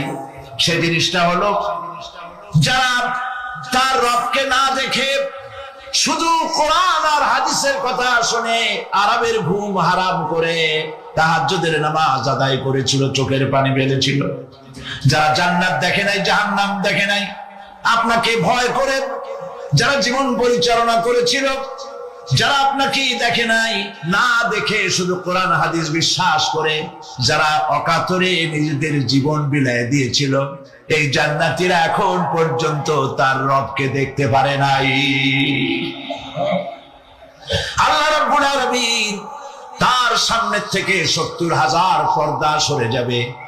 আল্লাহ পাক বান্দাদের আরজি পুরা করার জন্য জান্নাতীদের সামনে তিনি জালোয়া ফরজ হবে। কোরআন শরীফের ভিতর আল্লাহ পাক বলেন, জান্নাতীরা তারা আল্লাহর দিকে, জান্নাতীরা তার রবের দিকে তাকিয়ে থাকবে, আর রব তার বান্দাদের দিকে তাকায়া থাকবে। প্রাণ ভরে জান্নাতীরা রবকে দেখবে, সুবহানাল্লাহ, আল্লাহ পাককে দেখবে। প্রাণ খুলে আজ দোয়া করি রব্বুল আলামিন, জান্নাতের যেই পরিবেশে, যেই জায়গায় তুমি দয়া করে তোমার গোলামদেরকে তুমি নিজেই দর্শন দিবে, দেখা দিবে। মনিব গো, ও আমাদের রব, আজ এই বিশাল জনসমুদ্র নিয়ে তোমার দরবারে আবেগ ভরা কণ্ঠে বলি, যে অনুষ্ঠানটি তুমি এমন মুবারক অনুষ্ঠান করবে যেখানে তুমি জান্নাতীদেরকে দেখা দিবে, ওই জান্নাতের কোন একটি, ওই অনুষ্ঠানের কোন একটি কোনায় কানায় আমাদেরকেও দাঁড় করাইয়া দেখাইতো।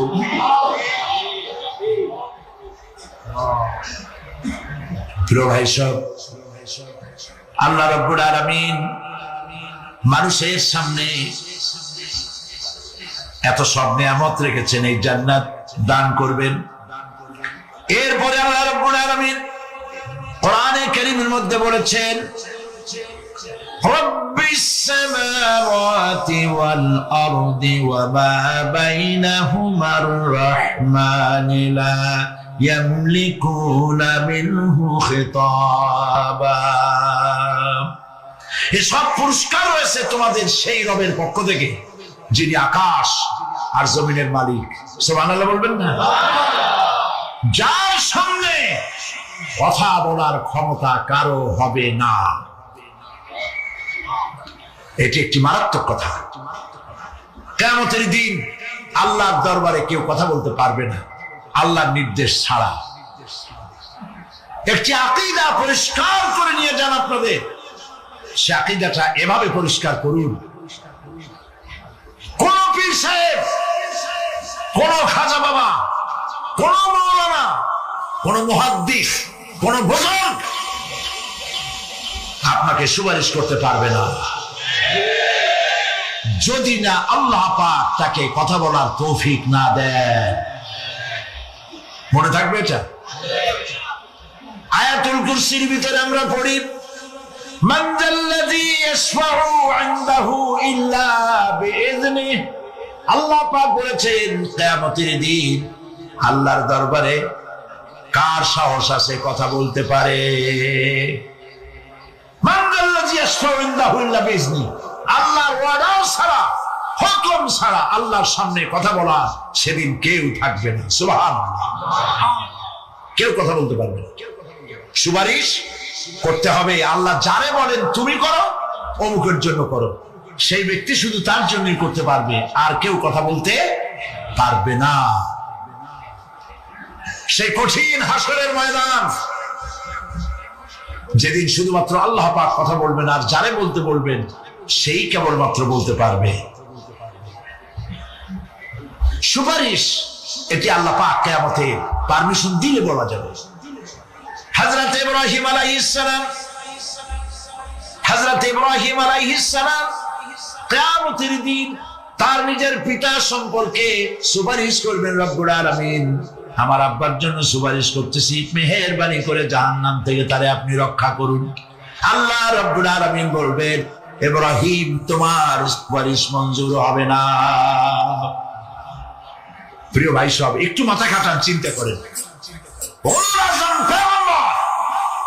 জাতির পিতা কে? জাতির পিতা চিল্লায় বলুন, কলিজা সাফ করে ফেলুন। মুসলমানদের জাতির পিতা হাবিজ আমি কেউ হতে পারে না।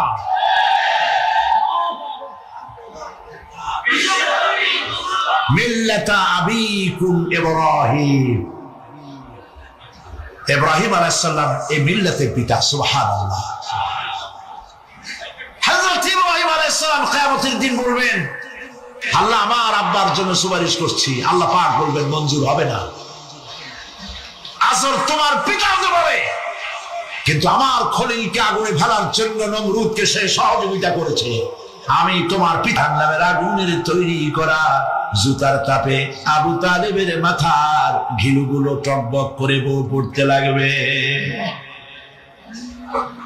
এত ভালোবেসে যদি কিয়ামতে উপায় না হয়, আপনি ইয়া নবী সালাম আলাইকা, ইয়া রাসূল সালাম আলাইকা, আর কতগুলো জিলাপি খাইল, বড় একটা মিছিল করলেন।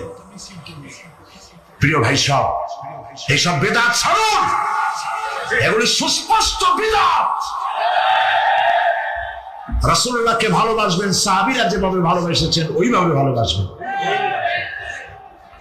আল্লাহ রাব্বুল আলামিন বলেন, যালিকাল ইয়াউমুল হক ফামান শাআ আত্তাখাযা ইলা রাব্বিহি মাআবা। এই দিনটি অবশ্যই আসবে, সেদিনটি নিশ্চিতভাবে আসবে।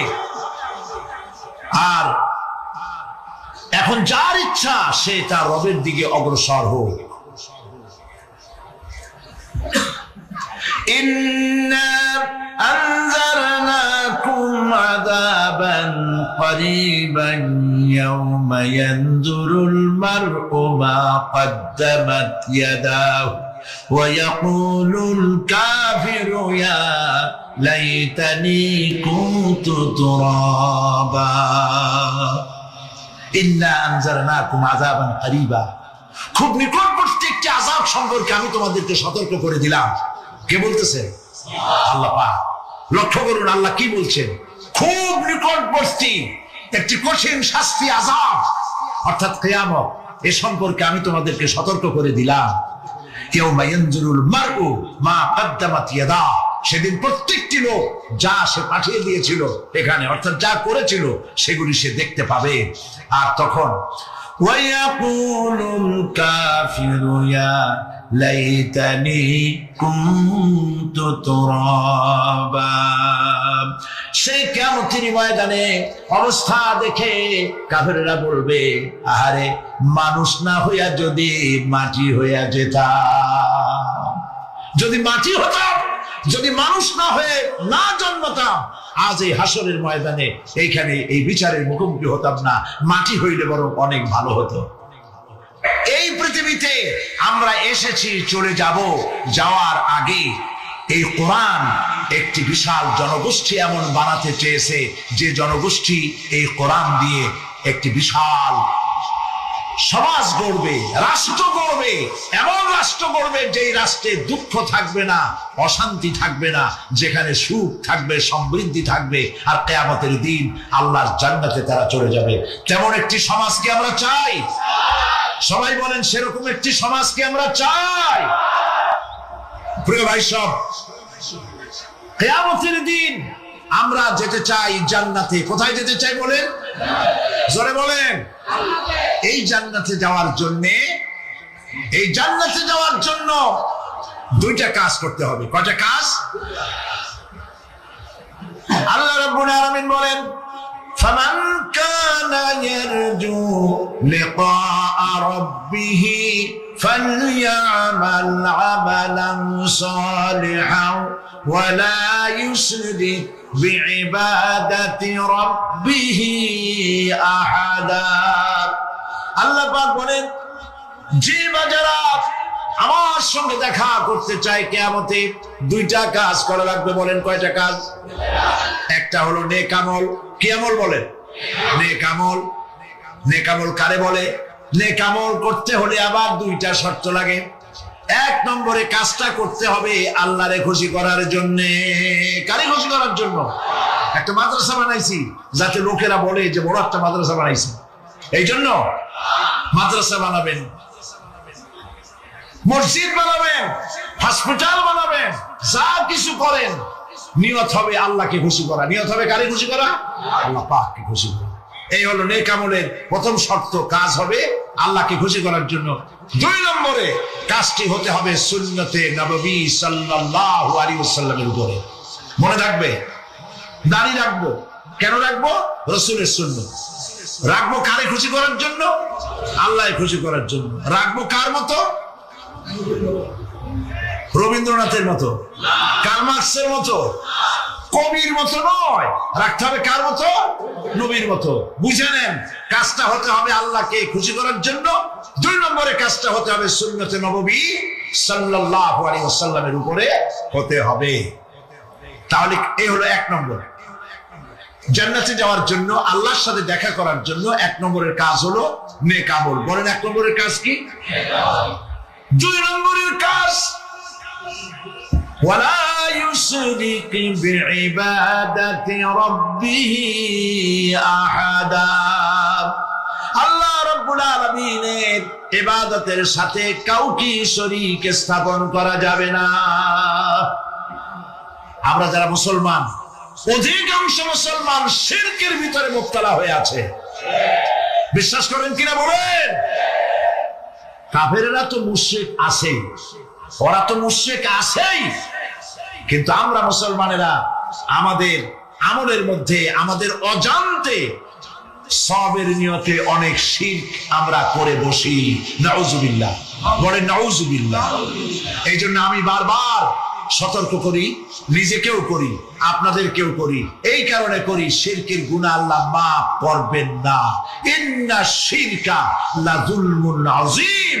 শিরক মস্ত বড় অপরাধ, জুলম, আল্লাহ মাফ করবেন না। আল্লাহর কাছে কাঁদতে কাঁদতে মাফ চাওয়া লাগবে যে আল্লাহ শিরক থেকে আমাকে রক্ষা করো, বাঁচাও। অনেক গোপন শিরক আছে। মাজারে যান, পীর সাহেবের কাছে যান, মনে যদি নিয়ত থাকে উনি ফু দিলে আমি ভালো হবই, উনি তাবিজ দিলে আমার বাচ্চা হবেই, উনি আমারে দয়া করলেই আমার ব্যবসায় উন্নতি হবেই, এইটার নাম শিরক। এটার নাম কি? ওয়াইজা সাআলতা ফাসআলিল্লাহ ওয়াইজা ইসতাআনতা ফাসতাইন বিল্লাহ।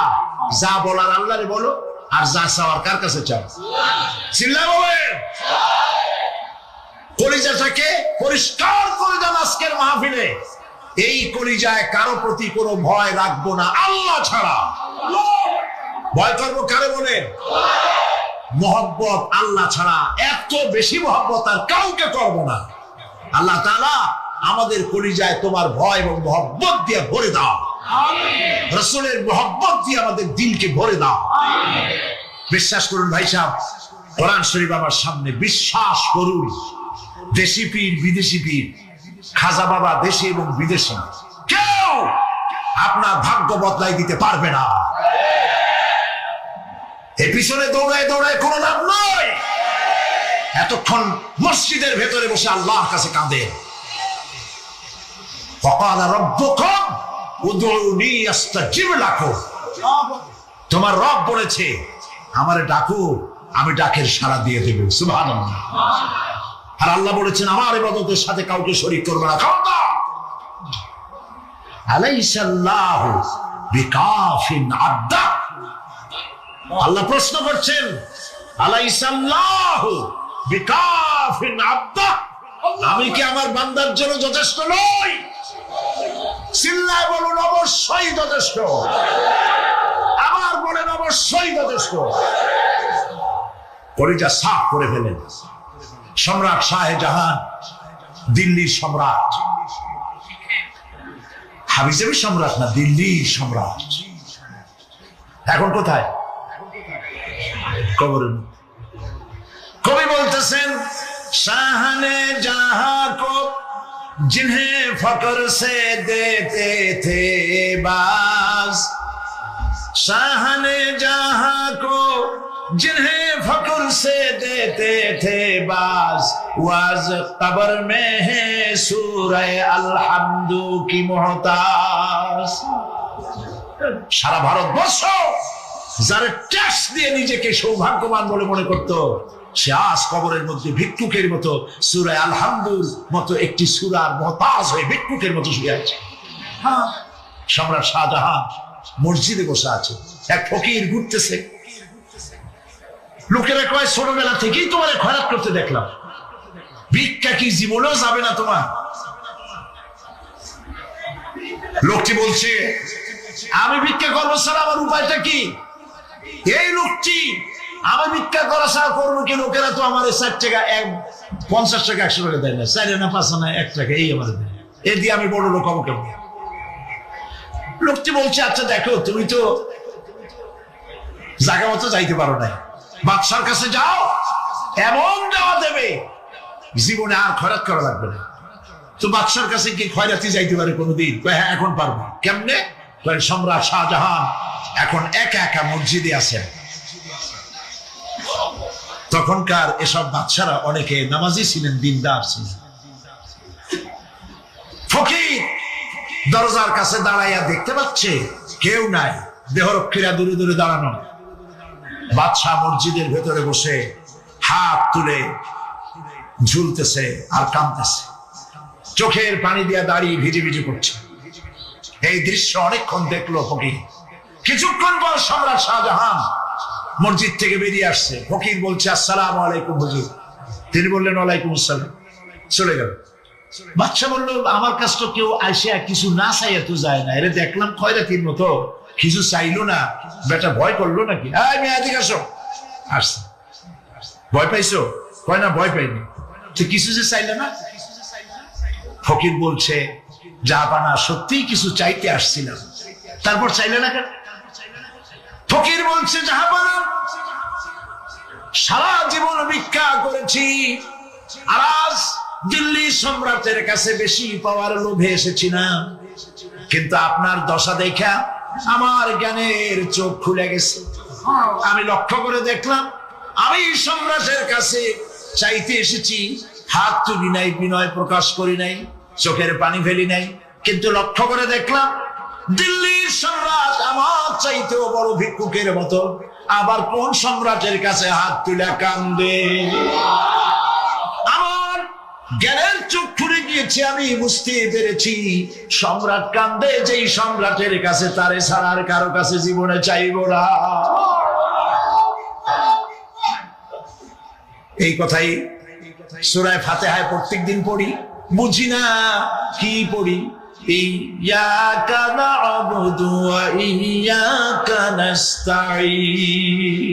আয় আল্লাহ, একমাত্র তোমার গোলামি করি আর তোমার কাছে সাহায্য চাই, তুমি ছাড়া কারো কাছে সাহায্য চাই না। কলিজা সাফ করুন, কোন মরা পীর, কোন জিন্দা পীর আপনার মনের আশা পুরা করতে পারবে না, পারবে না, পারবে না।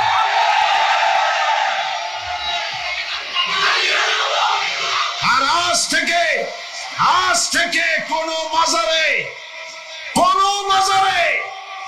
টাকা দিবেন না, পয়সা দিবেন না, আগরবাতি দিবেন না, মোমবাতি দিবেন না, গোলাপ পানি দিবেন না। কারা কারা দিবেন না হাত উঁচু করে দেখা। সুবহানাল্লাহ, আলহামদুলিল্লাহ, লা ইলাহা ইল্লাল্লাহ। সুবহানাল্লাহ, আলহামদুলিল্লাহ, লা ইলাহা ইল্লাল্লাহ। সুবহানাল্লাহ, আলহামদুলিল্লাহ, লা ইলাহা ইল্লাল্লাহ, মুহাম্মাদুর রাসূলুল্লাহ। আল্লাহুম্মা আমিন। রব্বানা যালামনা আনফুসানা ওয়া ইন লাম তাগফির লানা ওয়া তারহামনা লানাকুনান্না মিনাল খাসিরিন। রব্বুল আলামিন, तमाम পৃথিবীর মাটির নিচে যত মুমিন মুমিনাত শুয়ে আছে, আল্লাহ কবরগুলি কি জান্নাতের টুকরা বানায়া দাও। আয় আল্লাহ তাআলা, এই মুহূর্তে মনে পড়ে গেল আমাদের মা বাবার কথা। রব্বুল আলামিন, আমাদের আব্বা জান কত বছর আগে দুনিয়া থেকে বিদায় হয়ে গেল, নাম ধরে আর কেউ ডাকে না। কত কষ্ট করেছে, ধান বিক্রি করে, সুপারি বিক্রি করে, নিজের পেটে না দিয়া নিজের ভালো জামা না বানাইয়া আমাদের লেখাপড়া শিখাইছে, বাড়িঘর বানালো। আর একদিন তোমার ডাকি সারা দিয়া চলে গেল। যুগের পরে যুগ চলে গেল, বাপের মুখ আর দেখি না। আল্লাহ তাআলা আমাদের আব্বাজান যাদের দুনিয়া থেকে বিদায় হয়ে গেছে, কবরটাকে বেহেশত বানায়। তুমি সম্রাটের সম্রাট, তুমি রাজাধিরাজ, তোমার মহব্বত ছাড়া কোনো মহব্বত যেন কলিজায় থাকে না মাবুদ। তোমাকে ছাড়া কাউকে যেন ভয় করি না মাবুদ। সারা জীবন শিরক আর বিদআত থেকে আমাদের তুমি বাঁচাও আল্লাহ। তোমার জাহান্নামকে আমরা ভয় পাই। আল্লাহুম্মা আজিরনা মিনান নার, আল্লাহুম্মা আজিরনা মিনান নার, আল্লাহুম্মা আজিরনা মিনান নার। রব্বানা তাকাব্বাল মিন্না إنك أنت السميع العليم وتب علينا إنك أنت التواب الرحيم سبحان ربك رب العزة عما يصفون وسلام على المرسلين والحمد لله رب العالمين واجعل آخر كلامنا عند الموت لا إله إلا الله মুহাম্মাদুর রাসূলুল্লাহ। কিয়ামতের দিন আল্লাহ পাক তোমাদের সাথে কি ব্যবহার করবেন? এই আয়াত নাযিল হওয়ার পর আল্লাহর হাবিব তার মেয়েকে ডাকলেন, জামাইকে ডাকলেন, নাতিদেরকে ডাকলেন, আহলে বাইতদেরকে ডাকলেন, আর বললেন, ও আমার মেয়ে, কলিজার টুকরা ফাতেমা গো, শোনো, কেবলমাত্র আয়াত নাযিল হয়ে গেল, আল্লাহ পাক আমাকে শুনাইছেন, কিয়ামতের দিন আমি জানি না আমার সঙ্গে কি ব্যবহার করা হবে, আর এও জানি না যে তোমাদের সাথে কি ব্যবহার করা হবে। ও আমার কলিজার টুকরা মেয়ে ফাতেমা, কিয়ামতের দিন মুহাম্মদ সাল্লাল্লাহু আলাইহি সাল্লামের মেয়ে, এই হিসাবে তোমার নাজাতের ফয়সালা হবে না। ও আমার কলিজার টুকরা, যারা চুরি ছেড়ে দিল, ডাকাতি ছেড়ে দিল, জানা ব্যভিচার ছেড়ে দিল, এত ভালো হয়ে গেল, পৃথিবীর মধ্যে সেরা মানুষ তারা হয়ে গেলেন। জোরে বলেন সুবহানাল্লাহ। নবীর সাহাবীরা পৃথিবীর শ্রেষ্ঠ সন্তান, নবীর সাহাবীরা পৃথিবীর সেরা মানুষ, তাদের চাইতে সেরা মানুষ নবীদের পরে আর কেউ হতে পারে না। জোরে বলেন সুবহানাল্লাহ। নবীর পরে পৃথিবীতে শ্রেষ্ঠ মানুষ কারা? সাহাবায়ে কেরাম রিদওয়ানুল্লাহি তাআলা আলাইহিম আজমাইন। ওনারা তো কুফরের মধ্যে ছিলেন, শিরকের মধ্যে ছিলেন, চুরি ডাকাতি জিনা ব্যভিচার এমন কোনো পাপ নাই যা করা হয়নি। তারপরে যখন আল্লাহর নবীর কাছ থেকে তাওহীদ, রিসালাত ও আখিরাতের দাওয়াত পেলেন, কি সোনার মানুষ এক একজন হয়ে গেলেন। সুবহানাল্লাহ। যারা ছিলেন নারীর সতীত্বের জম, তারা হয়ে গেলেন নারীর সতীত্বের পাহারাদার। যারা মানুষের মাল চুরি করত, ডাকাতি করত, তারা রাতভর মানুষের মালের পাহারা দিল, মানুষের রক্তের পাহারা দিল। সুবহানাল্লাহ বিহামদি। রক্ত সম্পদের পাহারা দিল। রাসূল বললেন, খায়রুল কুরুনে কারনি, সর্বশ্রেষ্ঠ যুগ তো আমার যুগ।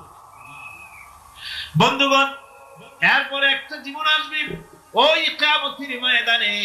এই পরকালের বিশ্বাসটা গুরুত্বপূর্ণ ব্যাপার, আমাদের সবকিছুর হিসাব দেওয়া লাগবে। আল্লাহ পাক বলেন, ইন্নাস সামআ ওয়াল বাসারা ওয়াল ফুআদা কুল্লু উলাইকা আনহু মাসউলা। নিঃসন্দেহে মানুষের শ্রবণ শক্তি, দর্শন শক্তি এবং তার অন্তঃকরণের কল্পনা সম্পর্কে আল্লাহ রাব্বুল আলামিনের কাছে জিজ্ঞাসিত হতে হবে। কান দিয়া কি করেছিলা, চোখ দিয়া কি করেছিলা, মুখ দিয়া কি করেছিলে, হাত দিয়ে কি করেছিলে, সবকিছুর জবাব আল্লাহ রাব্বুল আলামিনের কাছে দিতে হবে। সবটার জবাব দিতে হবে, কোনো কিছু বাদ যাবে না। এমনকি মনের ভিতরে যে কল্পনা আমরা করি, এই কল্পনার হিসাব আল্লাহর দরবারে দিতে হবে। কোরআনে কারীম বলছেন, ওয়া ইন তুবদু মা ফি আনফুসিকুম আও তুখফুহু ইউহাসিবকুম বিহিল্লাহ। মনের ভিতরে তুমি যেটা কল্পনা করো সেটা প্রকাশ করো, অথবা তুমি গোপন রাখো, যাই তুমি করো না কেন আল্লাহ রাব্বুল আলামিন এর হিসাব তোমার কাছে নেবেন। ফায়াগফিরু লিমান ইয়াশা ওয়া ইউআযযিবু মান ইয়াশা ওয়াল্লাহু আলা কুল্লি শাইইন কাদির। মহান আল্লাহ পাক বলেন, করার পর তোমার মনের ভিতরে কি কল্পনা করেছিলে ওইটার হিসাব আমি নেব। হিসাব নেওয়ার পর যারে খুশি ক্ষমা করে দেব, যাকে খুশি শাস্তি প্রদান করব। সবকিছুর উপরে আল্লাহ রাব্বুল আলামিন শক্তিমান, সব তিনি করতে পারেন, সমস্ত কুদরত রয়েছে তার। সুতরাং মানুষদেরকে, আল্লাহর বান্দাদেরকে বিশ্বাস করতে হবে যে আমার কোনো কথা বাদ যাবে না, কথাগুলি রেকর্ড হচ্ছে, কথা রেকর্ড হচ্ছে। আমি যে ওয়াজ করতেছি এই কথাগুলি রেকর্ড হচ্ছে নাকি হচ্ছে না? অনেক টেপ রেকর্ডার রেকর্ড হচ্ছে, অডিও ভিডিও হচ্ছে। আজ থেকে 50 বছর পর যদি এই রেকর্ড বাজানো হয়, আমাকে যদি বলা হয় যে আপনি অমুক জায়গায় অমুক কথা বলেছেন, আমি যদি বলি না আমি কথা বলিনি, তারপরে যদি রেকর্ড বাজানো হয়, তাহলে আমি কথা যে বলি নাই যদি বলি, তাহলে এটা ধরা পড়বে না? সেখানে ধরা পড়বে না? তাহলে এই মানুষের কথা প্লাস্টিকের ফিতায় রেকর্ড করে 50 বছর, 100 বছর, 200 বছর, 500 বছর যদি প্লাস্টিকের ফিতায় এটাকে চলচ্চিত্র করে অথবা টেপ রেকর্ডারে করে যদি ধরে রাখা যায়, এই বুদ্ধিটা কে দিলেন কত দেখি? সবাই কন্যা এই বুদ্ধিটা দিলেন কে?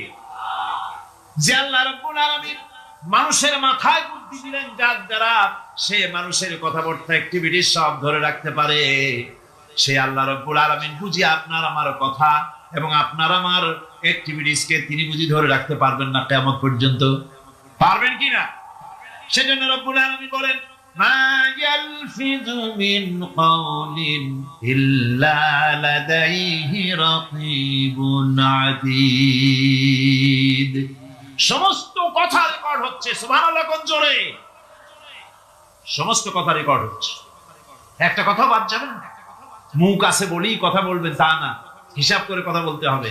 গীবত গাওয়া যাবে না, মিথ্যা কথা বলা যাবে না, মিথ্যা ওয়াদা করা যাবে না। মিথ্যা ওয়াদার তো মৌসুম এসে গেছে। কি কোন বোঝেন কথা? হ্যাঁ, মিথ্যা ওয়াদা মৌসুম এসে গেছে। এখন মৌসুমে বাহার, মিথ্যা বলার। কত সুন্দর সুন্দর ওয়াদা, সোনা দিয়া রাস্তা বানায় দেব। অভুক্ত মানুষদের বলা হয় না খেয়ে মরবেন না, কিন্তু কি খেয়ে মরবে তাও করি। আমরা যদি যাইতে পারি তাহলে মটকির মতো রসগোল্লা বানাই, গরুর গাড়ির চাকার মতো জিলাপি বানাই, খাইতে গিয়ে হা করে শিখে থাকি। কত রঙিন রঙিন কথা। মিথ্যা ওয়াদার সময় এসেছে। ভাইরা আমার, পরকাল যদি বিশ্বাস করে সেই ব্যক্তি কিছুতেই মুখ আছে বলেই যা খুশি বলবে না, পরনিন্দা করবে না, পরচর্চা করবে না, হাত আছে বলেই যা তা লিখবে না। ঘটনা হইল একটা, লিখলো আর একটা। কলম একটা আছে বলেই যা খুশি তা লেখা যায় না, মুখ আছে বলেই যা খুশি তা বলা যায় না, চোখ আছে বলেই যা খুশি তা দেখা যায় না। গরু খাওয়া জায়েজ করা হয়েছে বলে গরুর লেজ থেকে মাথা পর্যন্ত পাইকারি দরে সব খাওয়া যায় না। গরু খাওয়া হারাম না হালাল? হালাল। পাইকারি দরে লেজ থেকে মাথা পর্যন্ত সব খাওয়া হালাল না। ওর মধ্যে আল্লাহ কিছু হারাম রেখে দিছে, সেগুলোকে বাইসে খাইতে হবে। আল্লাহ দেখতে চান পাইকারি দরে জমের খাওয়া খাও না আমার হারাম গুলি বাদ দিয়ে খাও, নিষেধ করা গুলি বাদ দিয়ে খাও। মুখ আছে বলেই যা খুশি তা বলা যাবে না, কান আছে বলি যা খুশি তা শোনা যাবে না, চোখ আছে বলি যা খুশি তা দেখা যাবে না, হাত পা আছে বলি যা খুশি তা করা যাবে না। সবটার পেছনে আল্লাহ রাব্বুল আলামিনকে ভয় করা লাগবে। মহান আল্লাহ রাব্বুল আলামিন বলে, বান্দারে তোমার সমস্ত কার্যাবলী এমনকি তোমার চাহনিটা পর্যন্ত কার দিকে কি নিয়তে তাকাইছো কেউ জানে না, আমি আল্লাহ রাব্বুল আলামিন জানি। وَيَعْلَمُ خَائِنَةَ الْأَعْيُنِ وَمَا تُخْفِي الصُّدُورُ। তোমার অন্তঃকরণ কি জিনিস গোপন করে আর তোমার চক্ষু কি লুকোচুরি খেলে আমি টের পাই। সুবহানাল্লাহ বিহামদি। চশমার ফাঁক দিয়া কি দেখো, কারে দেখো, কি নজরে দেখো, সানগ্লাস পরিয়া কেউ ঠিক পায় না, আমি ঠিক পাই। সুবহানাল্লাহ, জোরে কান সুবহানাল্লাহ। সুতরাং চোখের নজরের হিসাব হবে, হাতের কাজের হিসাব হবে, পায়ের চলার হিসাব হবে, আপনার বলার হিসাব হবে, মুখে যা বলেছেন, যা করেছেন, হাত পাও দিয়ে যা করেছেন, সবকিছুর হিসাব হবে কিয়ামতের দিন। আল্লাহর দরবারে সবকিছু উপস্থিত হবে, কোনো জিনিস বাদ পড়বে না। فَمَن يَعْمَلْ مِثْقَالَ ذَرَّةٍ خَيْرًا يَرَهُ وَمَن يَعْمَلْ مِثْقَالَ ذَرَّةٍ شَرًّا يَرَهُ। ছোট্ট একটা ভালো কাজ যদি করো তাও হাজির করা হবে সামান্যতম ভালো কাজও তোমার বাদ পড়বে না, আর ক্ষুদ্রতম কোনো খারাপ কাজ করলে তাও উপস্থিত করা হবে, সব তোমার সামনে, কোনো জিনিস বাদ পড়বে না, সব দেখতে পাবে কিয়ামতের দিন। ভালো কাজটাও আর খারাপ কাজটাও আল্লাহর কাছে সেদিন আল্লাহ পাক মানুষের সামনে উপস্থিত করে দিবেন। আল্লাহ পাক বলছেন, সেদিন এই জমিন তার ভিতরে যা লুকায়িত ছিল জমিন সব বের করে দেবে। কান্নাহুম জারাদুম মুনতাশির। টিড্ডি, ফড়িংগুলি, পোকাগুলি মাটির থেকে যেমন বের হয়, এ মাটির ভিতরে যা আছে কিয়ামতের দিন সব মাটি বের করে দেবে। ইযা যুলজিলাতিল আরদু জিলজালাহা ওয়া আখরাজাতিল আরদু আসকালাহা ওয়া ক্বালাল ইনসানু মা লাহা। এ জমিনকে ঝাঁকি মারা হবে, প্রবল এক ঝাঁকুনি। দেবদেবী তুলসীর গাছের তলায় 64 কোটি ভগবান সংস্কৃত ভাষার উপরে পাণ্ডিত্য নিয়ে, ডিগ্রি নিয়ে, গবেষণা কইরা, ডক্টরেট কইরা, বেদ পুরাণ, রামায়ণ, মহাভারত, জেন্দাবেস্তা, স্মৃতি, শ্রুতি, মনুসংহিতা, শ্রীমৎ ভাগবত গীতা, রাজভোগ, কালীভোগ ছাড়াও অসংখ্য কিতাবাদি গবেষণা কইরা 44,441 খানা মন্ত্র পড়ে দেখলাম তার ভিতরে 30,000 মন্ত্র শুধু মুসলমানের গুণগান। এই 30,000 মন্ত্র কোরআনে কারিমে 30 পারা 114টি সূরা, 6,666 মতান্তরে 6,236 আয়াতের সঙ্গে হুবহু মিল পাওয়া যায়। কোরআনে কারিমের প্রত্যেকটি আয়াতে কারিমার সাথে কয়েক শত মন্ত্র পাঠ করে শোনানো যায়। প্রত্যেকটা মন্ত্রের কিতাবের নাম, অধ্যায় নম্বর, শ্লোক নম্বরও বলা যায়। এমনি এমনি মুসলমান কিন্তু হই নাই, যাই না বুঝা শুই না, যাচাই বাছাই কইরা তারপরে মুসলমান। এ পর্যন্ত আমি গুনাহগারের হাত দিয়া 2 শতাধিক অমুসলিম কালেমা পড়ে মুসলমান হয়েছে। এমনি এমনি হয়েছে বলে না, না, যাই না শুই না, যাচাই বাছাই কইরা মুসলমান হয়েছে। কি ঠিক কি না? আরে অপেক্ষা করতে থাকেন, যা শুরু করছে আপনাকে পণ্ডিত পুরোহিতরা, শেষ পর্যন্ত কি হিন্দু খুঁজে পাওয়া যাবে কি না আশঙ্কা হচ্ছে। এক পণ্ডিত গোপালগঞ্জের মধ্যে আইসা কীর্তনের ময়দানে বলতেছে, সঞ্জয় বাবু, দুনিয়াতে যেমন শান্তি নাই, স্বর্গের মধ্যেও শান্তি নাই। চিন্তা করা যায় কত বড় তার সেরা। কয় স্বর্গে বলে শান্তি নাই, দুনিয়া তো শান্তির জায়গা, এটা সবাই জানে। কি এটা মুমিনদের জন্য জেলখানা, কাফেরদের জন্য বালাখানা, এটা সবাই জানি আমরা। তো জান্নাতটা তো আরামায়েশের জায়গা। কি জান্নাত হলো মুমিনদের জন্য বালাখানা, জাহান্নাম হলো কাফেরদের জন্য আযাবখানা। কি এখন কইতেছে পণ্ডিত মহারাজ, সঞ্জয় বাবু, দুনিয়াতে যেমন শান্তি নাই, স্বর্গেও তেমন শান্তি নাই। স্বর্গে একটা সমস্যা আছে। বলে কি সমস্যা? বলে সঞ্জয় বাবু, আপনি 18 বছরের যুবক হয়ে স্বর্গে প্রবেশ করবেন। 18 বছর থেকে আপনি স্বর্গ প্রবেশ করার পরে আপনার পেটে প্রচন্ড ক্ষুধা থাকবে, ক্ষুধা যন্ত্রণায় আপনি খেতে চাইবেন, স্বর্গের দেবতারা আপনাকে খেতে দেবে না। ক্ষুধার্ত অবস্থায় স্বর্গের দেবতারা আপনাকে যা খেতে দেবে আপনাকে তাই খেতে হবে। পানি পিপাসায় আপনি ছটফট করতে থাকবেন, পানি পিপাসা মিটানোর জন্য আপনি সরোবরে যাবেন। সরোবরের স্রোত ধারা থেকে এক ফোঁটা জল তুলে আপনি খেতে পারবেন না। বলে সঞ্জয় বাবু, ক্ষুধার যন্ত্রণা সহ্য না করতে পেরে গাছের ফল ছুটায় খেতে চাইবেন, গাছের ফল ছুটায়াও খেতে পারবেন না। বলে সঞ্জয় বাবু, আরো একটা অসুবিধা। বলে আপনি 18 বছর থেকে নিয়ে 40 বছর বয়স পর্যন্ত সুস্থ সবল থাকবেন। যেই দিন আপনার বয়স 40 বছর পূর্ণ হবে আপনি অসুস্থ হয়ে পড়বেন। বলে সঞ্জয় বাবু, অসুস্থ হয়ে বেশি দিন কিন্তু আর স্বর্গে থাকতে পারবেন না। 10,000 বছর পূর্ণ হয়ে গেলে আপনি মারা যাবেন।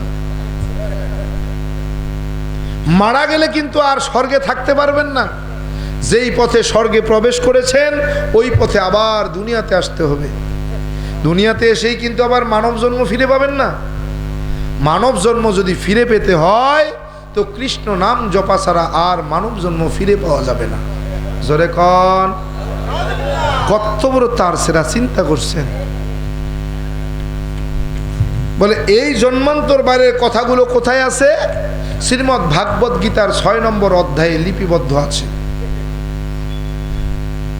বলে দুনিয়াতে এসে আপনি 84 লক্ষ বছর 84 লক্ষ বার জন্মের পরিবর্তন ঘটবে। বলে দুনিয়াতে সেই মানব জন্ম ফিরে পাবেন না, আপনি বাতাসের মধ্যে ভেসে ভেসে বেড়াবেন। ঝড় বৃষ্টি তুফানের তীব্র আঘাত প্রাপ্ত হয়ে জমিনে পতিত হতে লাগবেন। জমিনে পতিত হয়ে যদি আপনি ঘাস হয়ে জন্মান, ছাগল আর গরু আপনাকে খেয়ে ফেলবে। পরের জন্মে কিন্তু আপনাকে ছাগল আর গরু হয়েই জন্মাতে হবে। যদি ছাগল গরু হয়েই জন্মান, আপনাকে বলি দিয়ে আপনার মাংস আর হাড্ডি চাবায়া চাবায়া খাবে। বলে সঞ্জয় বাবু, জমিনে পড়ে যদি আপনি বড় গাছ হয়ে জন্মান, আপনাকে কেটে লাকড়ি বানিয়ে চুলার আগুনে পুড়িয়ে পুড়িয়ে ছাই করে ফেলবে। বলে সঞ্জয় বাবু, আপনি যদি পানিতে পড়ে যান, বড় মাছ হয়ে যান, কুমির আপনাকে খেয়ে ফেলবে। পরের জন্মে কিন্তু আপনি কুমিরের সন্তান হয়ে জন্মাতে হবে। বলে সঞ্জয় বাবু, পানিতে পড়ে যদি আপনি কই মাছ হয়ে জন্মান, তাড়াতাড়ি মরে না? কই মাছ তাড়াতাড়ি মরে। বলে যদি আপনি ভাগ্যক্রমে কই মাছ হয়ে জন্মান, মা বোনেরা আপনাকে ধরে ধরে উঠাবে আর জীবিত অবস্থায় আপনার শরীর থেকে আষ্টাগুলো তুলবে, চামড়া তুলবে। আপনি 1000 বার অনুরোধ করবেন, মাগো ওই ধারালো বটি আমার গলায় লাগাবে না। মা বোনেরা তোমার কথা শুনবে না, ধারালো বটি দিয়ে তোমার গলা কেটে নাড়ি ভুড়ি বের করে ধুয়ে পরিষ্কার করে লবণ তেল মরিচ লাগায়া কড়াইয়ের মধ্যে ভাইজে চাবায়া চাবায়া তোমাকে খেয়ে ফেলবে। এভাবে তোমার 84 লক্ষ বার জন্মের পরিবর্তন ঘটবে। কখনো গাছ, কখনো মাছ, কখনো ঘাস, কখনো কুকুর, কখনো শূকর, কখনো খেসর, কখনো বছর, কখনো হবে তুমি বানর। এইভাবে তোমার 84 লক্ষ বার জন্মের পরিবর্তন ঘটবে। এরপরে তুমি মানব জন্ম ফিরে পাবে। চিন্তা করছেন কত বড় তার সেরা। আমার ওই সময় মনে হচ্ছিল যে পণ্ডিত মশাই, গাঁজা তো খাইলেন ভালো, কিন্তু ডেট ফেল গাঁজা খাইলেন কেন? আপনার এই পাগলামি কথাবার্তার দ্বারা আপনার ধর্মের কত বড় ক্ষতি হয়েছে সেটা কি আপনি বুঝেছেন? অথচ তার ধর্মগ্রন্থ বলছে স্বর্গ এমন একটা জায়গা যেটা আরামায়েশের জায়গা, যেখানে একবার প্রবেশ করলে আর বের হতে হয় না, যেখানে ক্ষুধার যন্ত্রণা থাকে না, যেখানে গাছের ফল ছিঁড়ে খাওয়ার জন্য অনুমতি লাগে না, যেই স্বর্গের মধ্যে নহর নদী আছে, পানি ওই সেই সরোবর আছে, সেই সরোবরের পানি হবে এত মিষ্টি, এত সুস্বাদু, এত স্বচ্ছ, বলে এত পরিষ্কার হবে, যেটা এত পরিষ্কার হবে এটা খাবে, তারা পান করবে, ব্যবহার করবে, কোনো কষ্ট হবে না। এরপরেও তার সেরা কত বড় কথা বুঝলেন, চিন্তা করা যায়।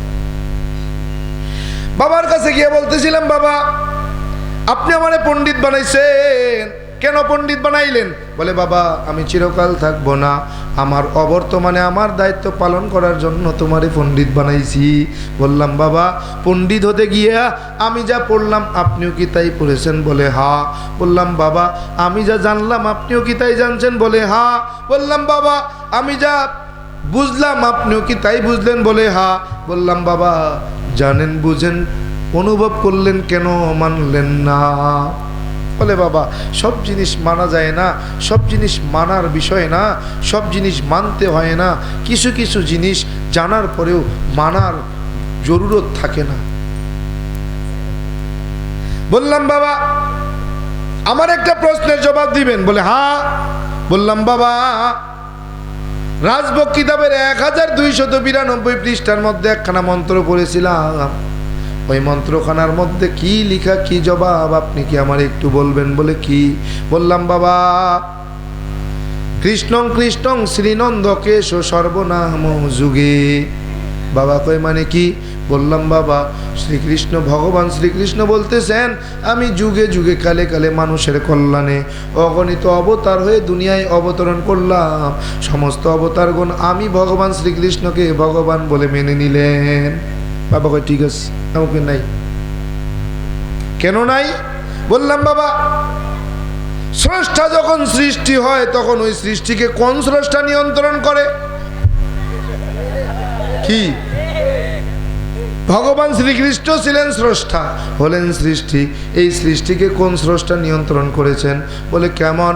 বললাম বাবা মানুষের কল্যাণে ভগবান শ্রীকৃষ্ণ যখন পূর্ব আকাশে সূর্য হয়ে ঝুললেন, এই সূর্য নামক দেবতাকে কোন স্রষ্টা নিয়ন্ত্রণ করেছেন? বাবা কয় কেন শ্রীকৃষ্ণ? বললাম না হতে পারে না। বলে কেন? বললাম বাবা শ্রীকৃষ্ণ তো ছিলেন স্রষ্টা, হলেন সৃষ্টি, সৃষ্টি হয়ে কেমনে স্রষ্টার দায়িত্ব পালন করবে বলেন? বলে তুমি কি বলতে চাও? আমি বললাম বাবা আমি তেমন কিছু বলতে চাই না। বলে ওই সূর্য দেবতাকে যিনি নিয়ন্ত্রণ করেছেন তিনি কেউ না, তিনি হলেন মুসলমানদের আল্লাহ। বাবা কয় বুঝো না কেন? যেই আল্লাহ সেই তো ভগবান। নাউজুবিল্লাহ কইবেন? বলে যেই আল্লাহ সেই ভগবান। বললাম না আল্লাহর ভগবান এক হতে পারে না। বলে কেন? বলে আল্লাহর ভগবান এক হয় না। বলে কেন? ভগবান এমন এক সত্তা যার শরীক আছে, আল্লাহ এমন এক সত্তা যার শরীক নাই। আল্লাহু নূরুস সামাওয়াতি ওয়া মা ফিল আরদ, এই দুনিয়ার জমিনে আল্লাহ তাআলার নূর এমন নূর, এই নূরের মতো দ্বিতীয় আর কোনো নূর নাই। হয় ভগবান সর্বত্র বিরাজমান, সব জায়গায় আছে। বললাম বাবা কি বুঝাইতে চান? বলে আল্লাহর ভগবান নাই কোনো ব্যবধান। বললাম বাবা প্রাথমিক অর্থে মেনে নিলাম আল্লাহর ভগবান এক, দ্বিতীয় অর্থ বলেন? বলে বাবা আল্লাহর ভগবান এক হয় না। বলে কেন এক হবে না?